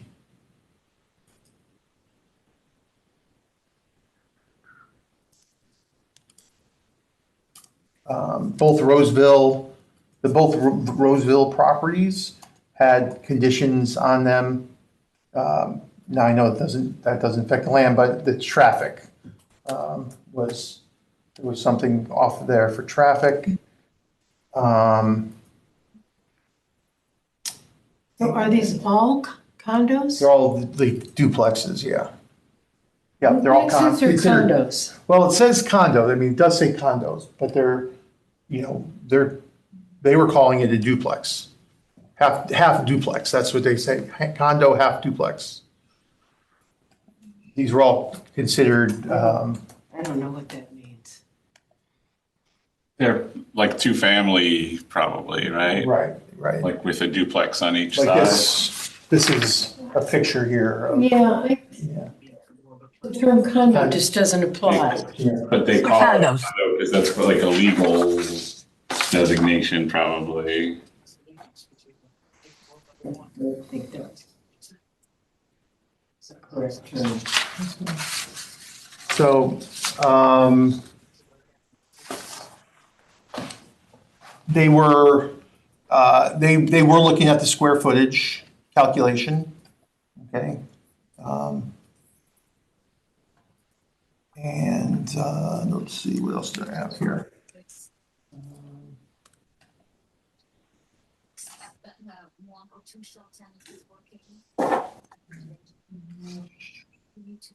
They said the average, based on those records, the average price was $307 square foot. Theirs was 320. Theirs was They said- raised at 320? No, theirs was, they said for square footage, 320. They came up with the calculation of that. Well, how much square footage they have? Well, they have 3,272 square feet, which is, much bigger than the 162 Country Roads, bigger than the Roseville, it's bigger than bigger than the two Rosevilles. And actually, it's the biggest of them all, actually. Offer a suggestion. Sure, of course, yeah. They bought it on October 20th of 2023. Right, well, If you yes, time adjust that, that gets you to 1,052,000. yeah, Which which is right about where they're I mean, asking. no, wait, how much were they asking? They're asking for 1,050,000. Okay. Gets you basically to their ask price, right? Did I hear you correctly? Yeah, I mean, yeah. So,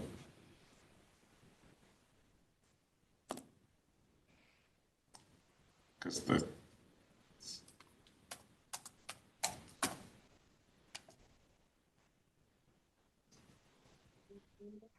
So in this case, this is a duplex. Is the price for both sides of it or just one? One. Yes. Okay.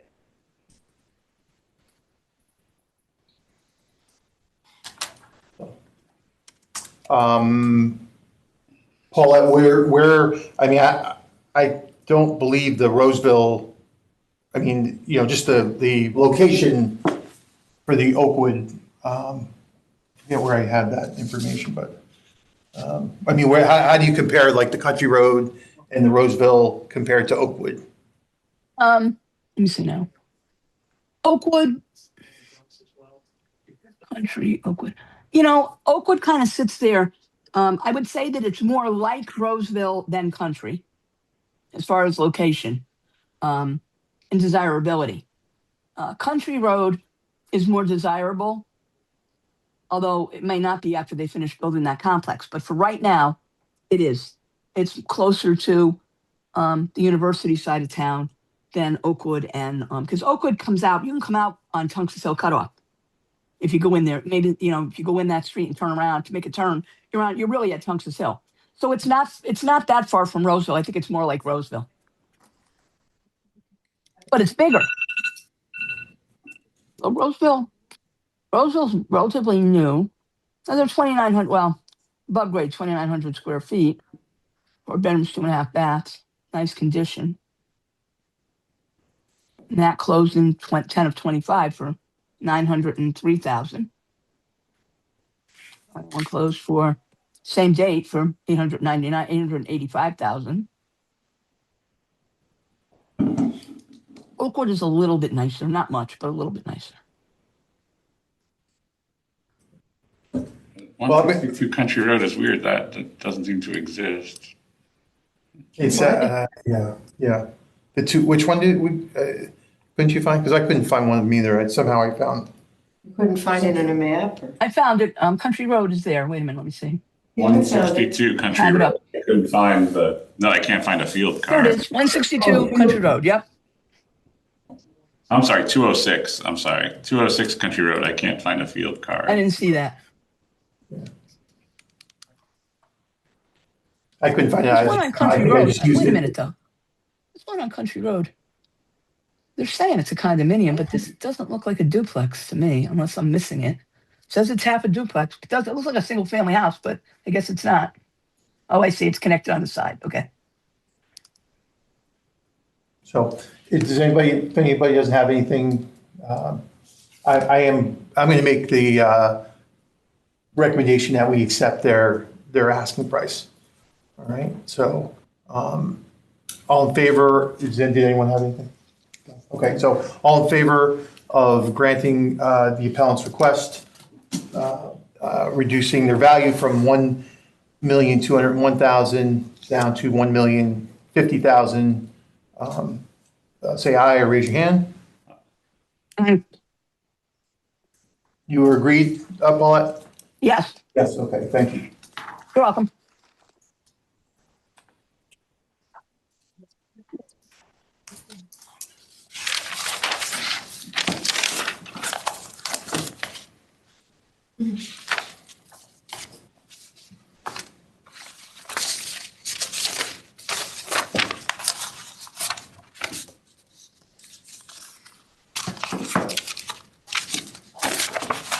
Okay, next appeal is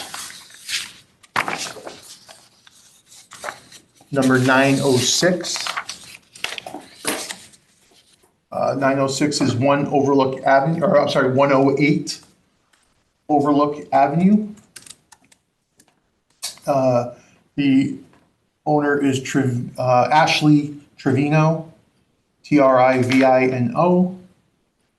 And the town's valued her property at $744,300, and she's asking to go to $540,758. Okay, 106 Overlook? 108. Oh, 108. Okay. And she, so let me just tell you something about the property here. She did buy it in August of 23 for $550,000. Okay, and it is 0.17 acres. How many? 0.17. It's 1,280 square feet living area and 3 bedrooms, 2.5 bath. Okay. She does say that she has installed, she added a fence and she added mini split units. All right. You added what? Mini split air conditioning units. Oh, But they are not on the field card, so she's not being assessed for those. All right. She did say that estimated renovations are at $130,000. But there's no, Done to that? no, she's just saying that's an estimate. Needs. But yeah, that's what she's saying. All right. She did provide some recent sales, okay? Those were 378 Castle, 378? yeah, which sold in December of 25 for $515,000, which is actually over the appraised value of the town. That's 0.15 acres and 1,008 living area. It does have a condition adjustment on it. Her neighborhood is the neighborhood is east of North Benson neighborhood, but the other this neighborhood is 90. I forget what it is. 90 Tungus Hill. I'm forgetting. Should write that down. Anyway, I'll get back to that. She said, also gave a comp of Melville, 7 Melville. And that was sold 9/8/25, and that was 590,000 sale. That's on 0.14 acre, and that was 1,165 living area and 3 beds, 2 bath. And that's also the 90 neighborhood.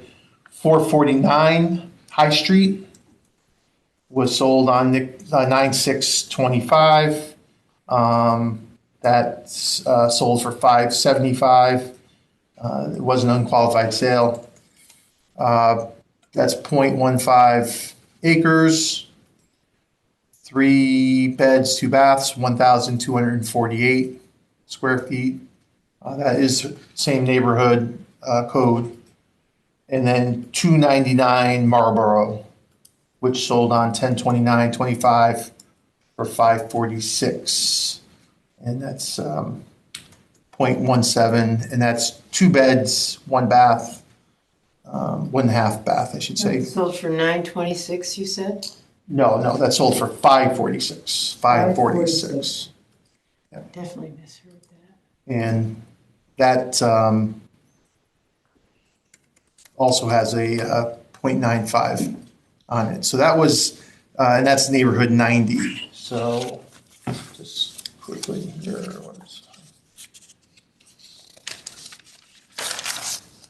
Yeah, so 90 is Tungus Hill area. Okay, so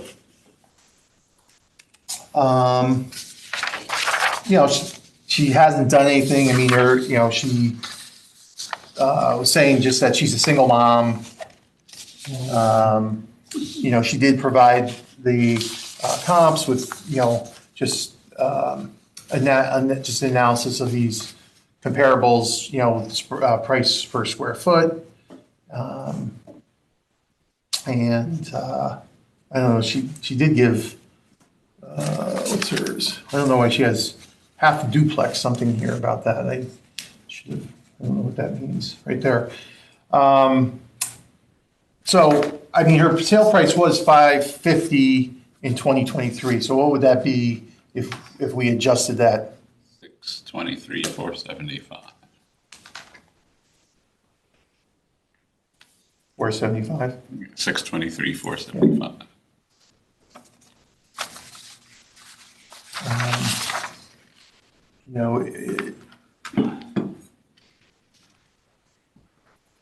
Her land seemed to be in same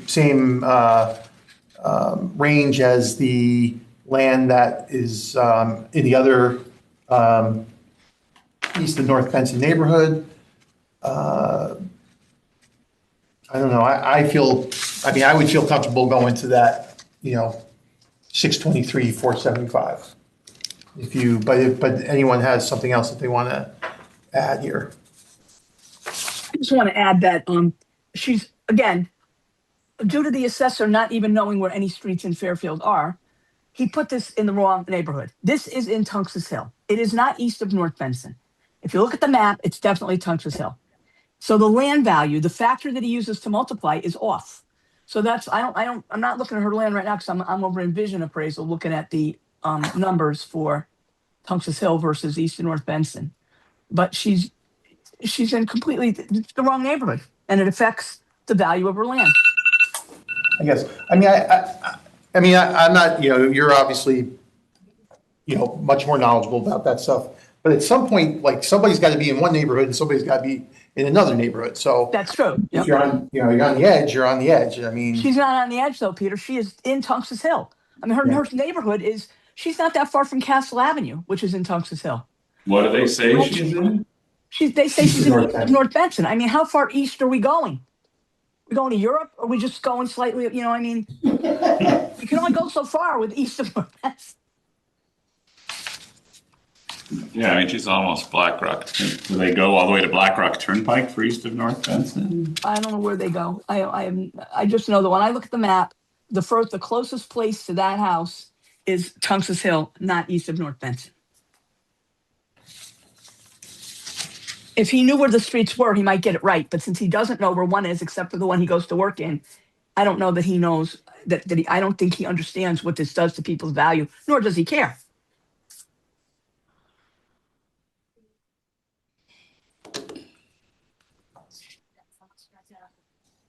So if I look at hers,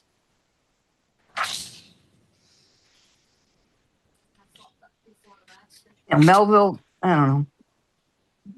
Marlboro Terrace is definitely in Tungus Hill.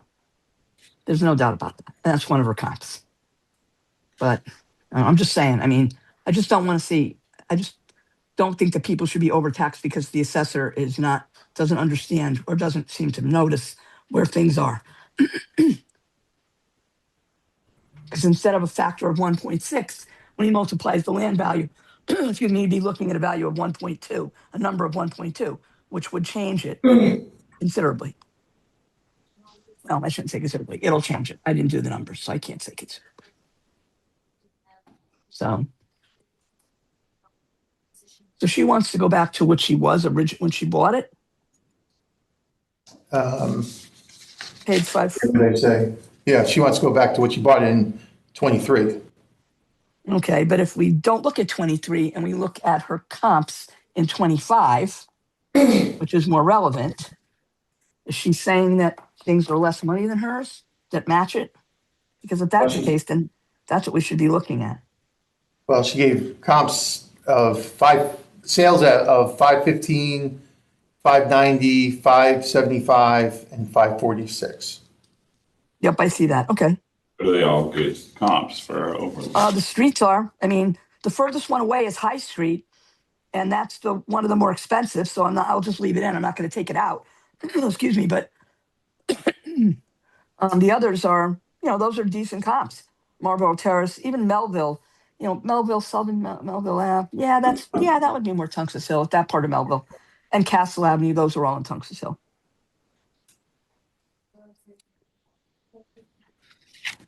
So her ask is in there, not exactly what they average to, but it's in the same range.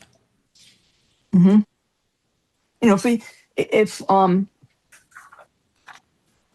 No, I don't want to use that example, but I'm just saying that she gave us comps in the neighborhood. She's asking for less than what she paid for it. But she paid for that. But that happened in 2023. We're going back to 2024 and 2025. Now I know we've adjusted up when there were no comps. We had to say, well, we don't have anything to use. So we'll adjust it up. That's what it is today. But she's showing us that today's value for similar homes is around what she paid in 2023. So obviously the sale prices on this is market value. So it hasn't, that kind of a house in those neighborhoods really hasn't gone up in value that much. Right. But, whatever the group wants. I'm just saying, I'm just looking at it from that side too. We're supposed to look at current market value, Right. correct?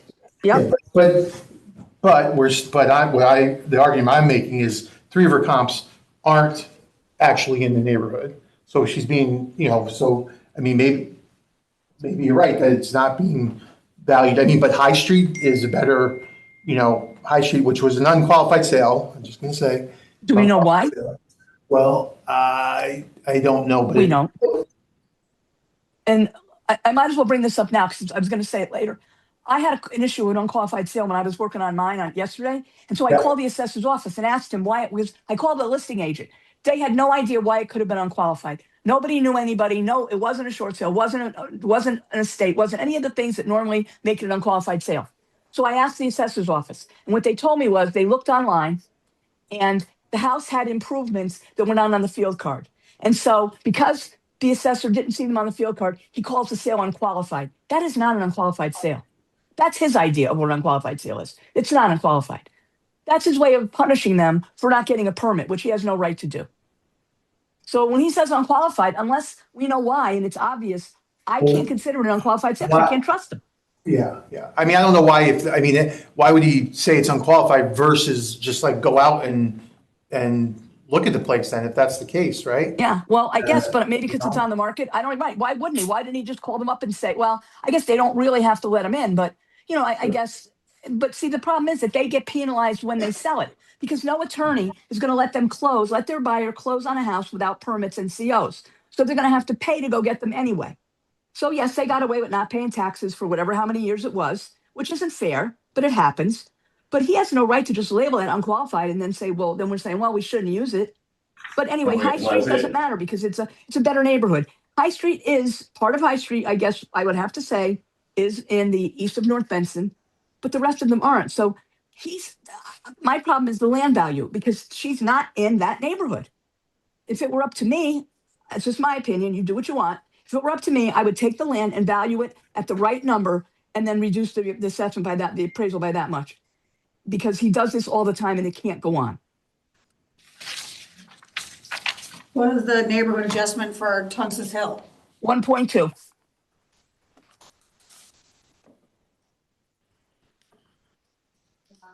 And it might not make that much difference, but it's just the principle of the thing. Can you see if that? I think Chrissy's doing that, right? Never I'm mind. doing it, and Something else. times 1.2. 7,500 times 51.6 times, no other adjustments, so 1.2. That would mean the land would be 465,840, How much is it now? 621,100. So there's a big difference. And what's the land adjustment for the her current, what is it, North Benson? And east of North Benson, the factor that he uses is 1.6. In Tungus Hill, it's 1.2. They're both 1.6. Okay. No, Tungus Hill was 1.2. East of North Benson is 1.6. So 463 or 465. How is that possible? Because this is showing. Yeah. Get to like 550. Oh, no, I'm looking at the So wrong he's house, punished. that's why. Well, let's The not owner. let's not use the word punished, right? It's just, that's what it's been valued at. Fine, he's Punished sounds like, valued the property higher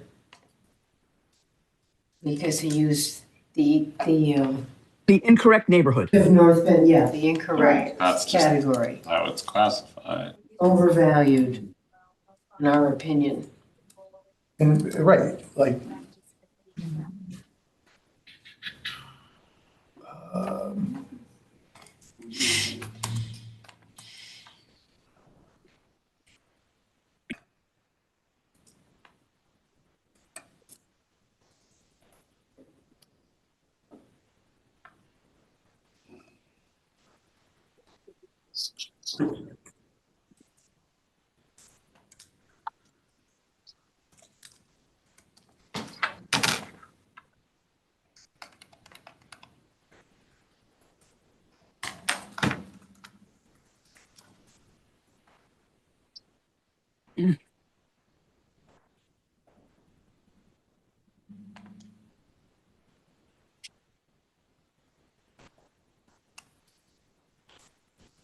so, I mean, if we did that land calculation, this is what you got? I mean, I got, 465,840 plus the 123,200 gets you to 589,040. I got the 599. Oh, did I do it wrong? Did you get the I mean, maybe- outbuilding? I didn't even put in the outbuilding. No.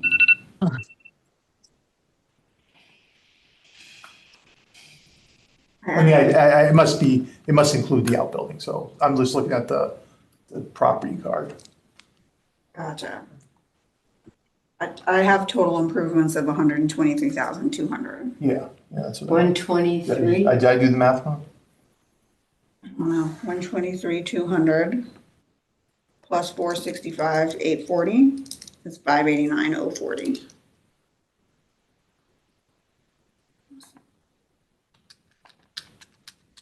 If I did it wrong. Yeah, 589,040.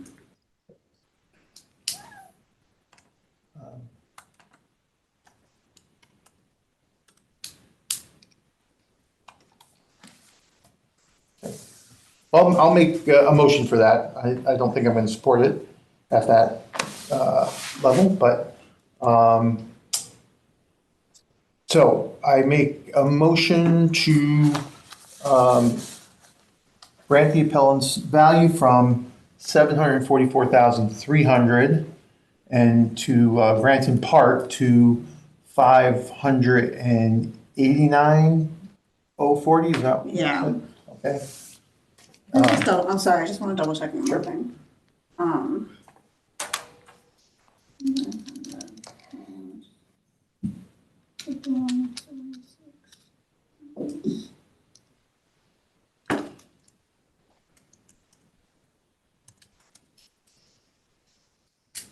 Yeah, that's right, sorry. Okay, so to grant in part to 589,040. All those in favor? Aye. All those opposed? I'm opposed. Okay, so it's 3-2. All right.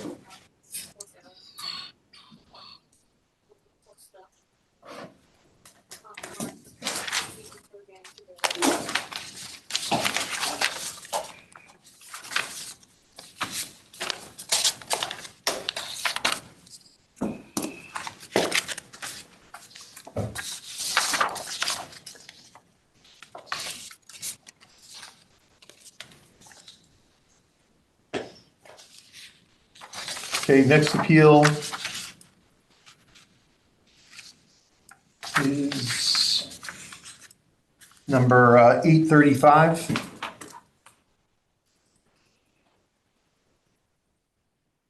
Okay. This is, the property owner is Vincentia Did you give the address? 67 Knollwood Drive is the property location, 67 Knollwood Drive. And the property owner is Vincentia Dobson, D-O-B-S-O-N. Her son came in to appeal. His name was James. All right, this is a 1948 home. There's been very little updated since 2004. That he does provide some pictures. You do the town amount and the. Oh, I did not, of course not. I didn't do it the right way. Of course not. We're all getting tired. Town valued the property at $994,792. And the town, they're requesting a reduction to $850,000.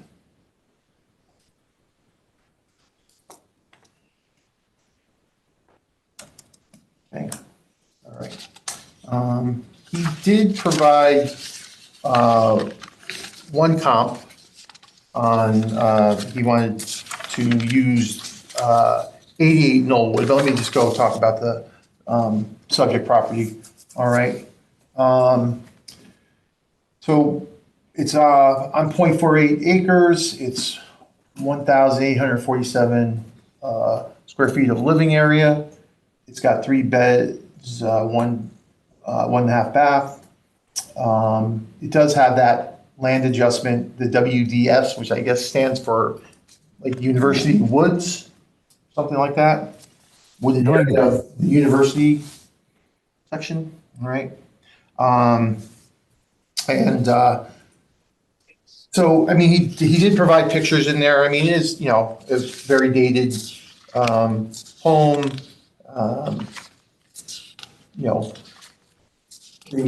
The basement, which they call partially finished. I mean, it is. It's just, finished meaning it has some like tile flooring and some sheetrock up, but it's, you can see from the pictures, if you're able to see, it's pretty, I don't know what the word, Raw. raw, thank you. There we go.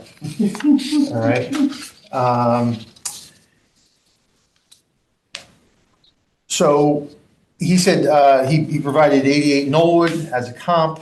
That was sold in February of 2025 for $814,000. Okay. The town has that appraised though at 919. That is almost the same square footage land-wise, but about 500 square feet less in living area, and it is 3 beds, 2 baths. Okay, and of course, same code. I did look at some neighbors that 14 because there were other sales.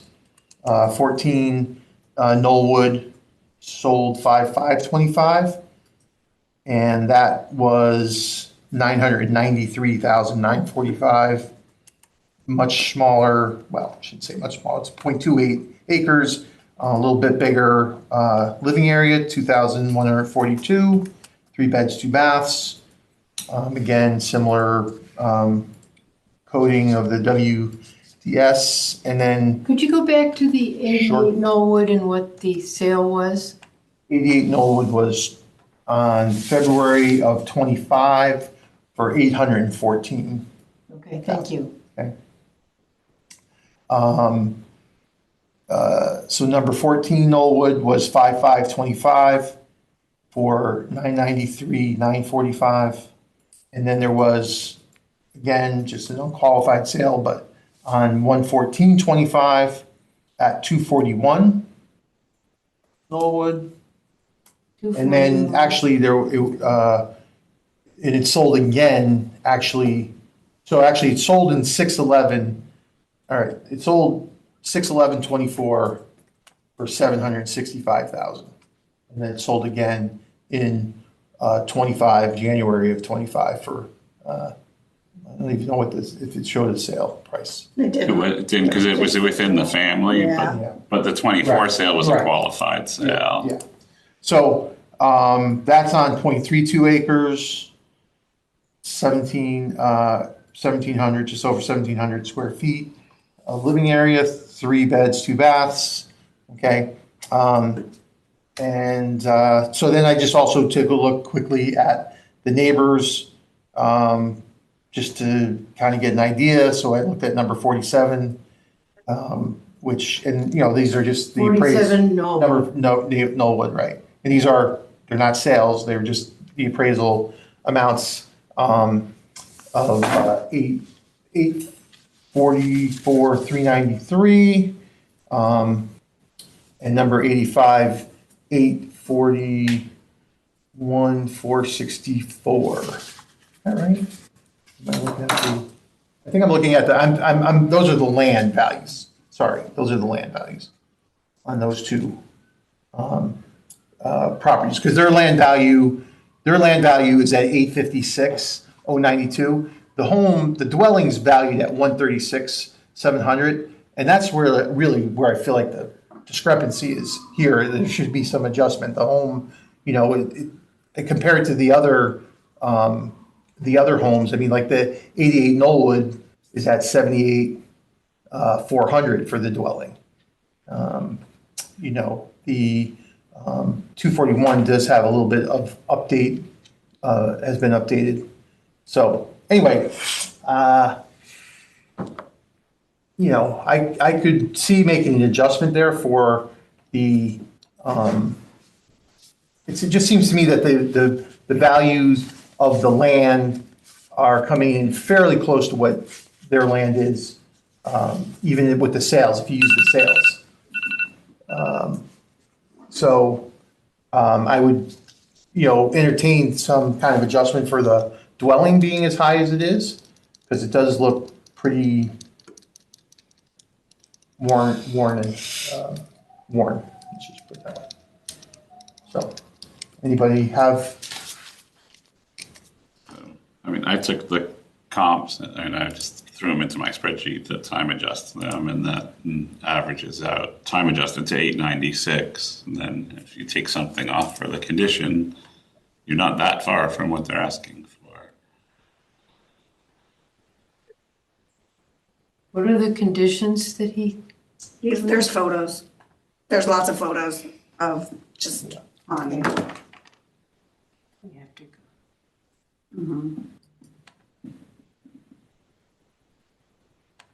So outdated what bath, did you ceilings falling down, come up to?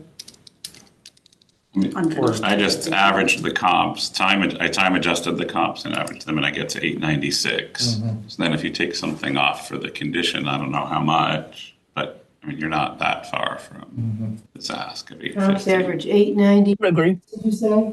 Well, time adjusted. Time adjusted. But it was 896. Without the time adjustment, it's 857, which puts you right there, basically. Got it. But that's June 11th of 24 really needs to be adjusted.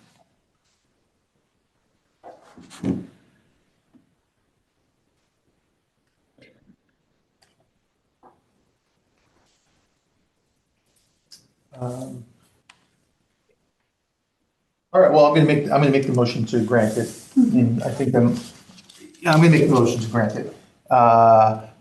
So, the appellant, I make the motion to grant, in part, the appellant's value from, 994,792, to 850, did I say in part? I didn't say in part. I didn't say.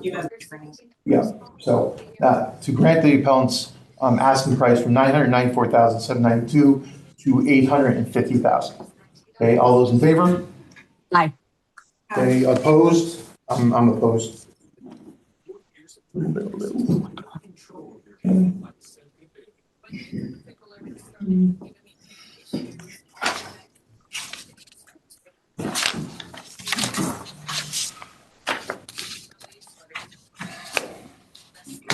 Proposed a slightly higher number. You would have gone for it. Yeah, that's.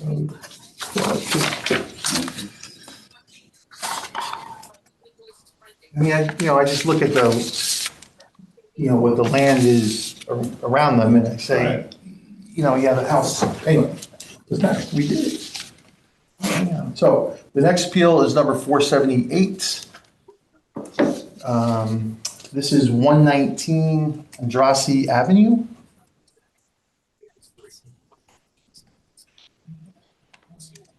And the appellants, the owners are Fong Chen, Chen, and Jason Chen.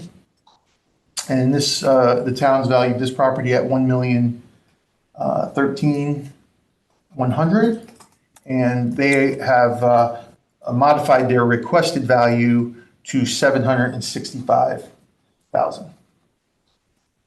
Okay. They, let's see. Okay. This is a multifamily, correct? Okay. So they. How many, does it say? How It many? is two, it's a two-family, 2 units. 2 units, yeah. They say that the town card says that it's modern, it's got a modern kitchen. It does for one of the kitchens of the. 1 unit. Yeah, 1 unit has been updated, not, you could look at pictures in there, it's nothing, over the top. That happened in 2022. All right, this is on 0.21 acres.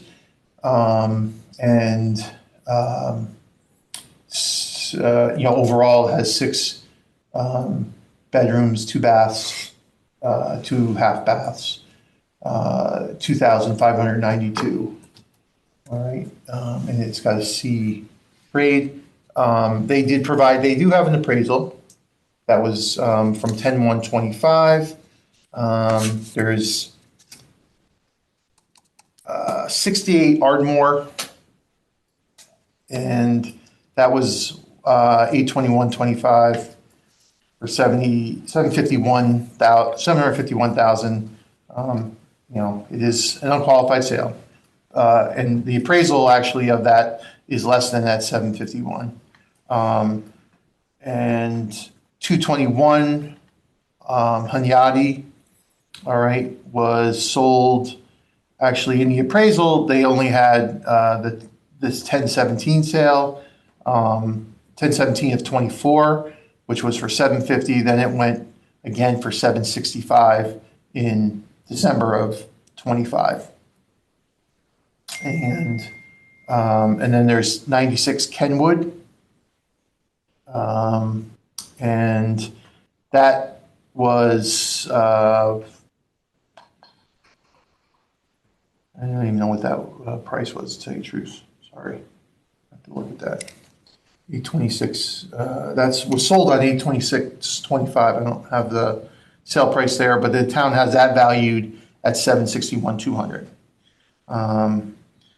They did say that they had to have more land. It didn't sound like this happened when they were, when they owned it, that they needed additional land to be able to put the two-family on, so they pay tax on that, but I didn't see anything that indicated that in the record. So the 196 Kenwood does have a condition of 0.95 for marsh, and the Ardmore has a condition, I don't know, what does CI stand for? I think it's something commercial. Yeah, I think it's commercial. I think that means commercial industrial, but I'm not positive. I'm pretty sure that's what it is. So,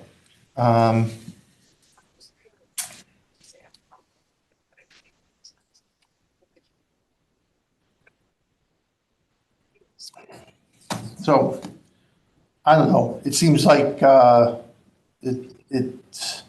have the appraisal. The appraisal is off a little bit because of there's a new sale price, but it's not that drastically different. He doesn't time adjust anything on the appraisal. One of the sales is 24. Right, well, actually, but that's the one that one though was then Sold resold again. in December. Oh, for how much? For 765. Oh, for less. No, for more, 15,000 more. Oh, 750. Oh, because he had adjustments on that, bringing it up to 775. So the appraisal is at what amount? 765.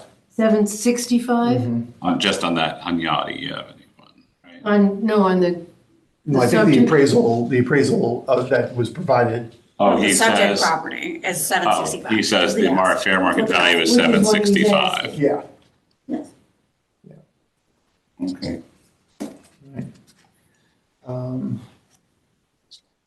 I'm good. Yeah, right. So I'm going to make the motion to accept the appellant's value from 1,013,100. I mean, they do, I did not do any calculation. They do rent out the other side, but it sounds like, the mom is in one room and then there's a friend in the other room, so I don't know, they're probably not getting actual fair market rates, obviously, at that point, so I'm not gonna worry about that, But so. that can change in a heartbeat. Sure. So anyway, So what, I'm generally I'm good with most of the appraisals, but I don't see how Ardmore is at all relevant to Andrassy. I mean, it doesn't impact it that much because that was the lowest of them all. But Paulette, what do you think? Ardmore is totally different. Yeah, normally I would say if this is the residential appraisal, I would say don't count it. But because it's hard to find two families, I think he just went with whatever he could find. Okay. So, you have to be somewhat flexible, but, looking at that particular one, I think it's similar size, not 12 Right. rooms. Yeah, it's pretty much Close kind of enough. matches up with it. So less land, but Okay. right, if you, yeah, just. Even if you take it out, it's not going to impact the average Right. that much. All right, so I'm making a motion to grant the appellant's value from 1,013,100 to 765,000. All those in favor? I Was it 5-0?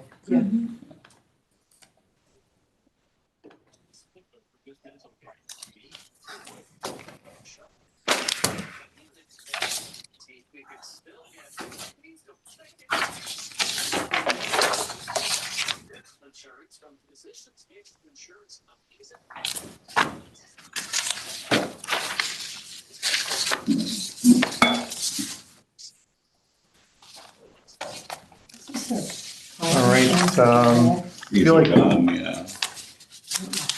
This isn't mine anyway.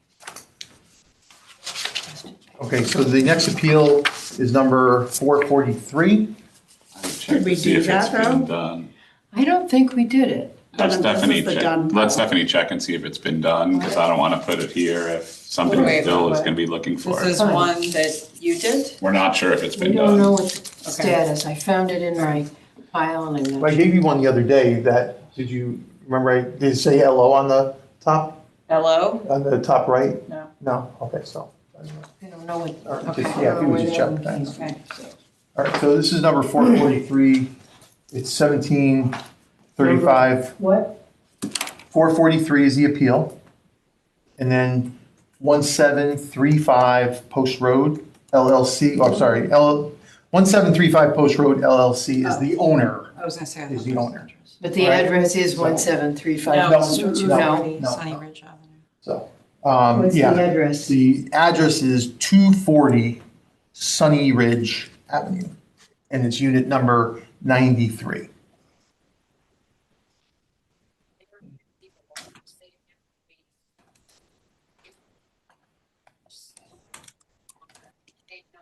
All right, so this is a condo. The town has valued this property at $339,000. The appellant is asking for a value of $324,400. Could you say that again? It's, town valued the property at $339,000, and the appellant is asking for a value of $324,400. I feel like this is easy. Right? She purchased this on 8/8/25 Oh, my for God. $300,000. Looks like she's time adjusted herself. Oh, she's being generous. Yes. So, I'm in. yeah. Yeah. So if unless anyone has anything to add. Nope. Okay, so I make the motion to grant the appellant's value from $339,000 to $324,400. All in favor? Aye. Okay, great. Should they all be Denny's? Yes.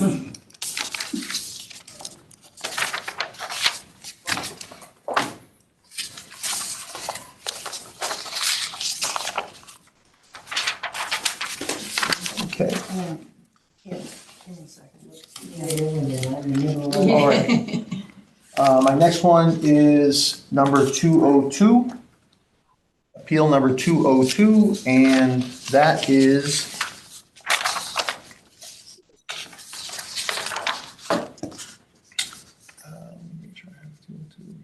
okay, that is for 25 Harris Street, And like what? 25 Harris, Harris,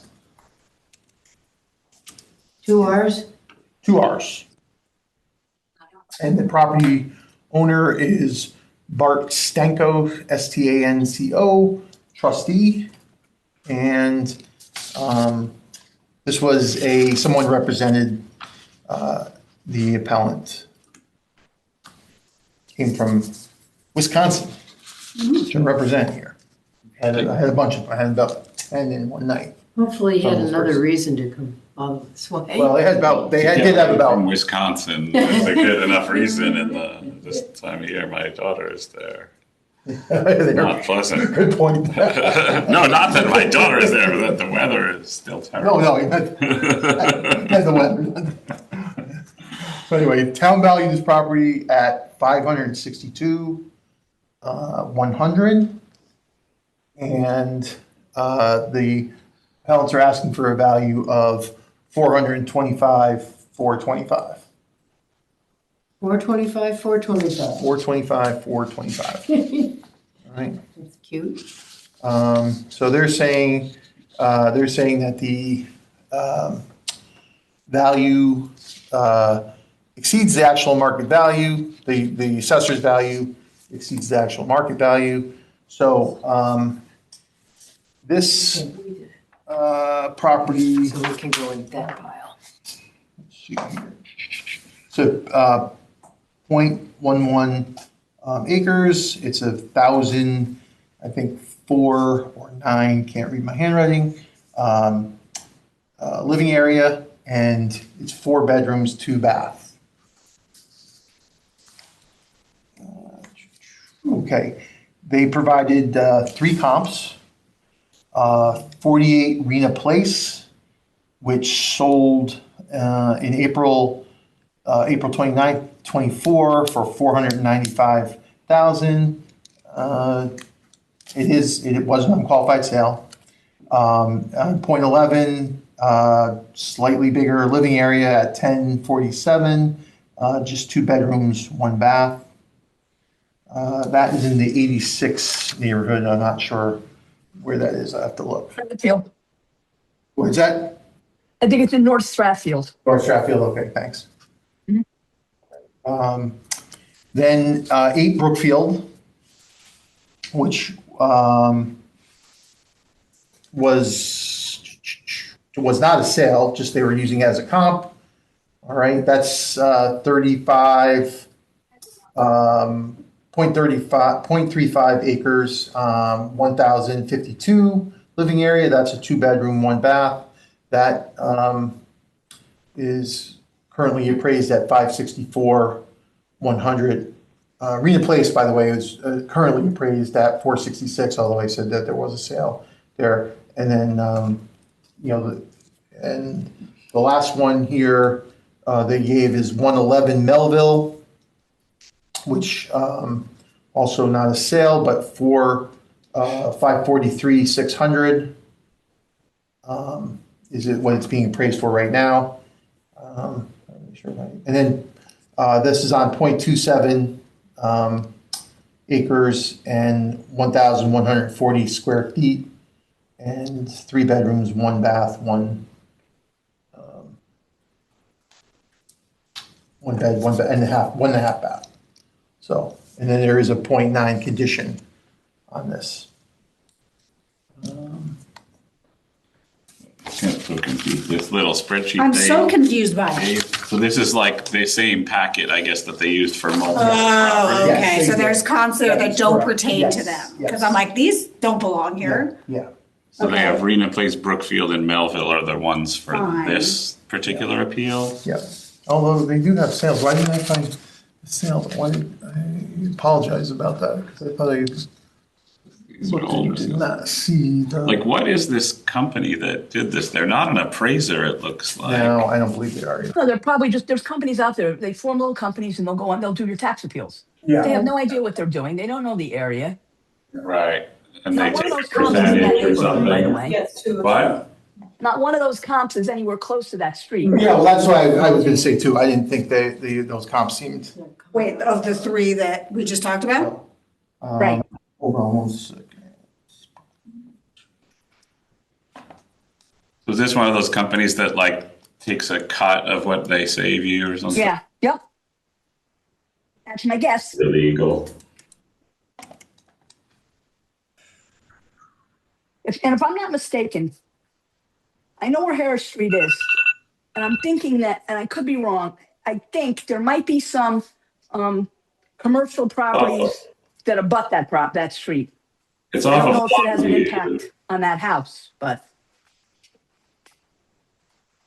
It's off of Longview, like between Kings Highway and Grass. yeah, yep, Like a parallel to Churchill. yes. Churchill Street, yes.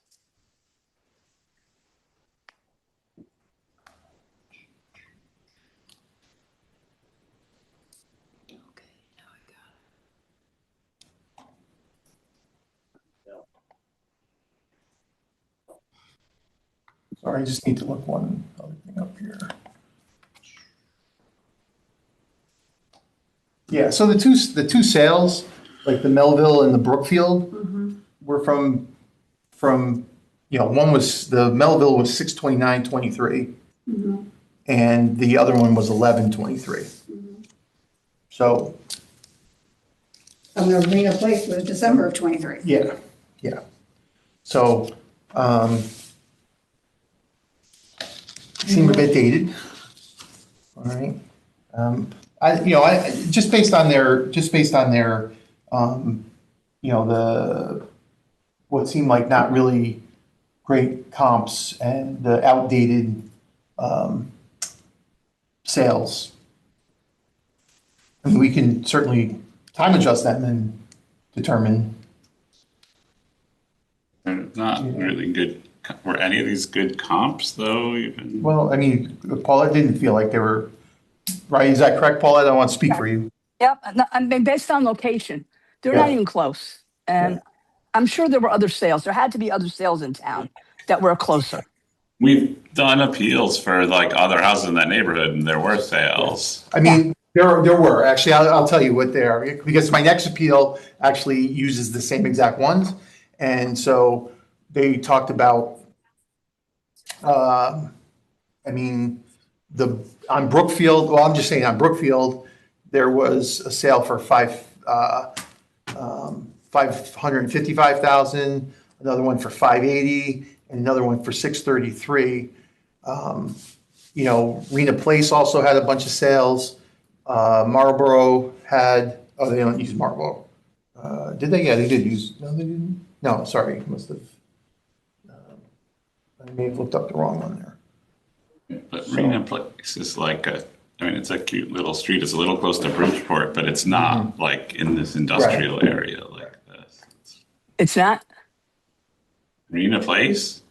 No, I'm sorry. No, I'm talking about the subject, not Rena Place. No. Oh, Okay, I'm looking at Harris now. Let's see what's over there. Churchill. There was a sale at 126 Churchill Street. And that would have been, that's right there. It's right this next street over. 1,075 square feet. It's a Cape. That sold for 580 in April of 2025.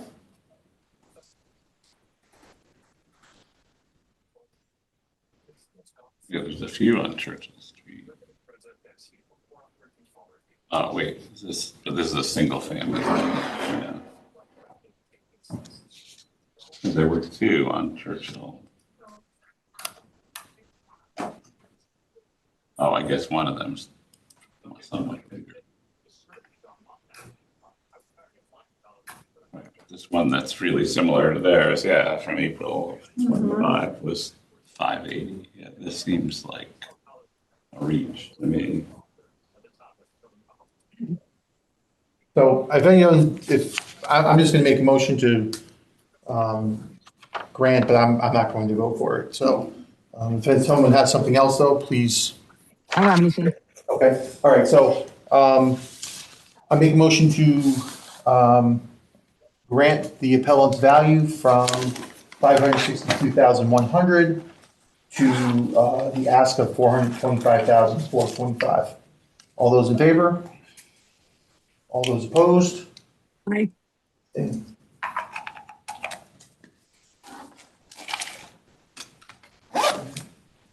All right, and next one.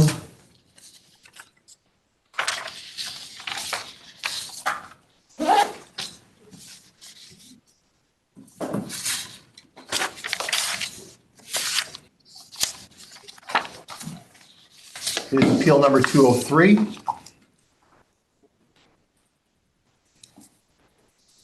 And this is for 28 Massachusetts Avenue. We're in the state streets again. And this is Pine Partners LLC, the owners, and the same appellant came in to appeal this. And this was, the town's valued this property at $490,720. And they're asking for $450,000.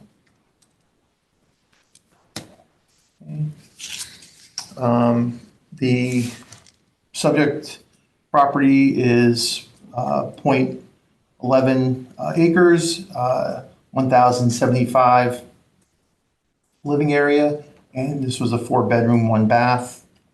Okay. They provided the same exact comps. The Arena Place, the Brookfield, the 112 Melville. I just want to make sure that is correct. Yeah. Okay. And there was a sale at 130 Mass Avenue, same size property, a little about 100, well, actually less than 100 square feet bigger living area, 2 bedrooms, 2 baths. That was sold on 11/4/25, and that sale was for $582,500. So For 2-bedroom, 2-bath. 2-bed, 2-bath, yeah.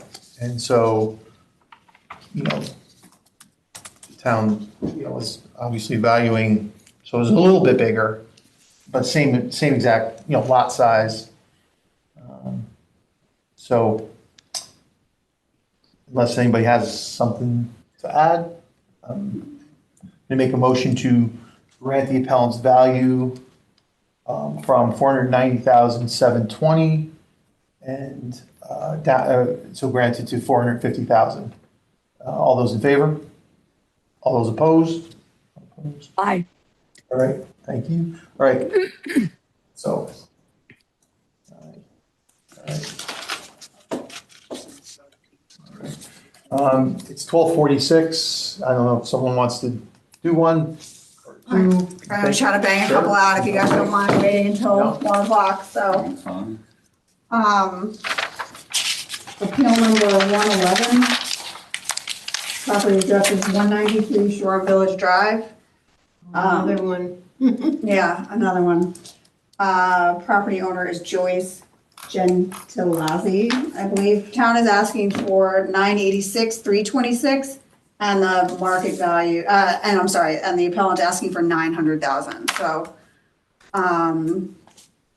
this person didn't give any comps, but their main argument was that the land is overvalued.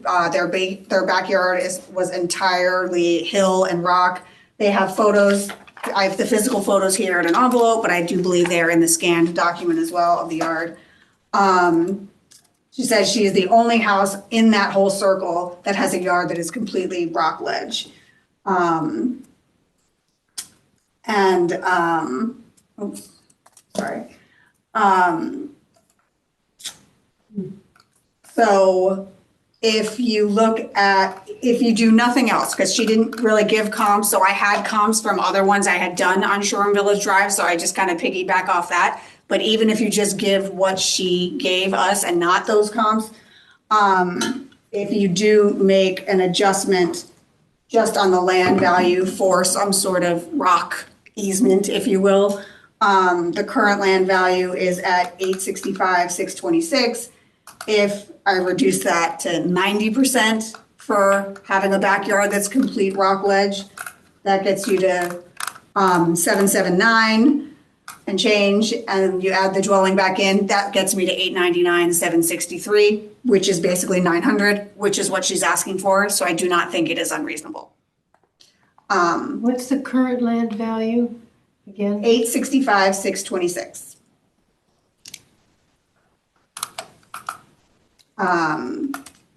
That being said, if I look at other comps from that area that I pulled from another one, 8 Shore and Village, 13, 47, 329, they all average square footage about 300 square feet more than hers. She is a 3-bedroom, 1 full, 1 half bath.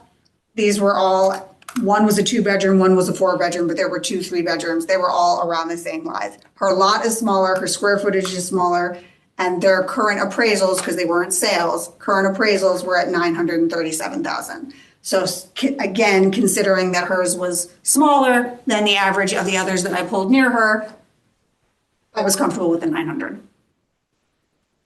So, Agree. if anybody has any questions, I will make a proposal to grant the appellant's request to reduce the appraised value of the property from $986,326 to $900,000.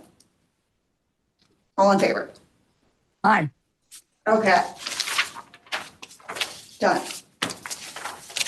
Next one is 116, 14 Eleanor Terrace. Property owner is Sarah White. Town's value is 905,400. Appellant is asking for 840. This appellant did already have a phone appeal, and they had a reduction of about 17,000, which is already reflected in the 905 that the town currently has.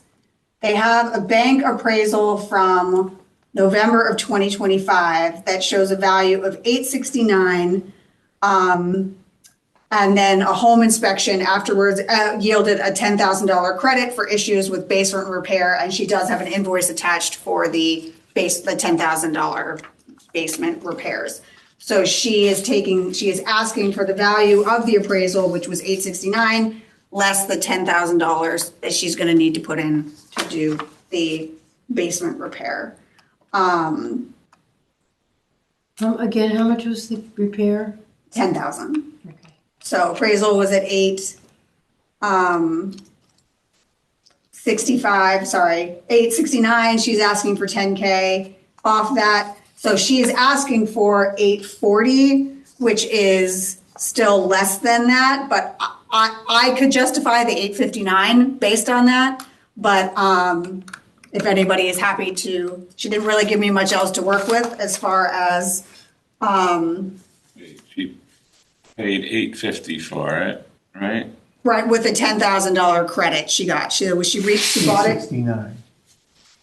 No, the 869 is the appraisal. Oh. So she paid 850, But she's saying she got a $10,000 but she got a credit, so she 10,000 really credit. So paid really she's saying she 841. paid 840 for it. So that's what she wants it to go back down to.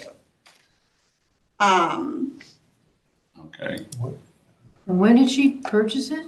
She purchased it in December of 2025.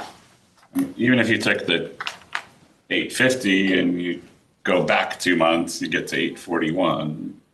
So I mean, I'm fine with the 840, but I didn't know because we were holding, and rightfully so, I think, holding high value in our appraisals when we get them. Right. I didn't want to all of a sudden dismiss it just because, but I'm fine. I am fine with I would be totally fine with the 840, especially since she just bought it. When hers was 12. December of 2025. So she just bought it for 850 with the $10,000 credit. I'm happy at the 840. I could totally do 840.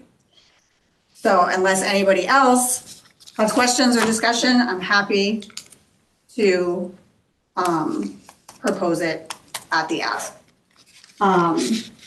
So I move to grant the appellant's request to reduce the appraised value of the property from 905,400 to 840. All in favor? Aye. Perfect.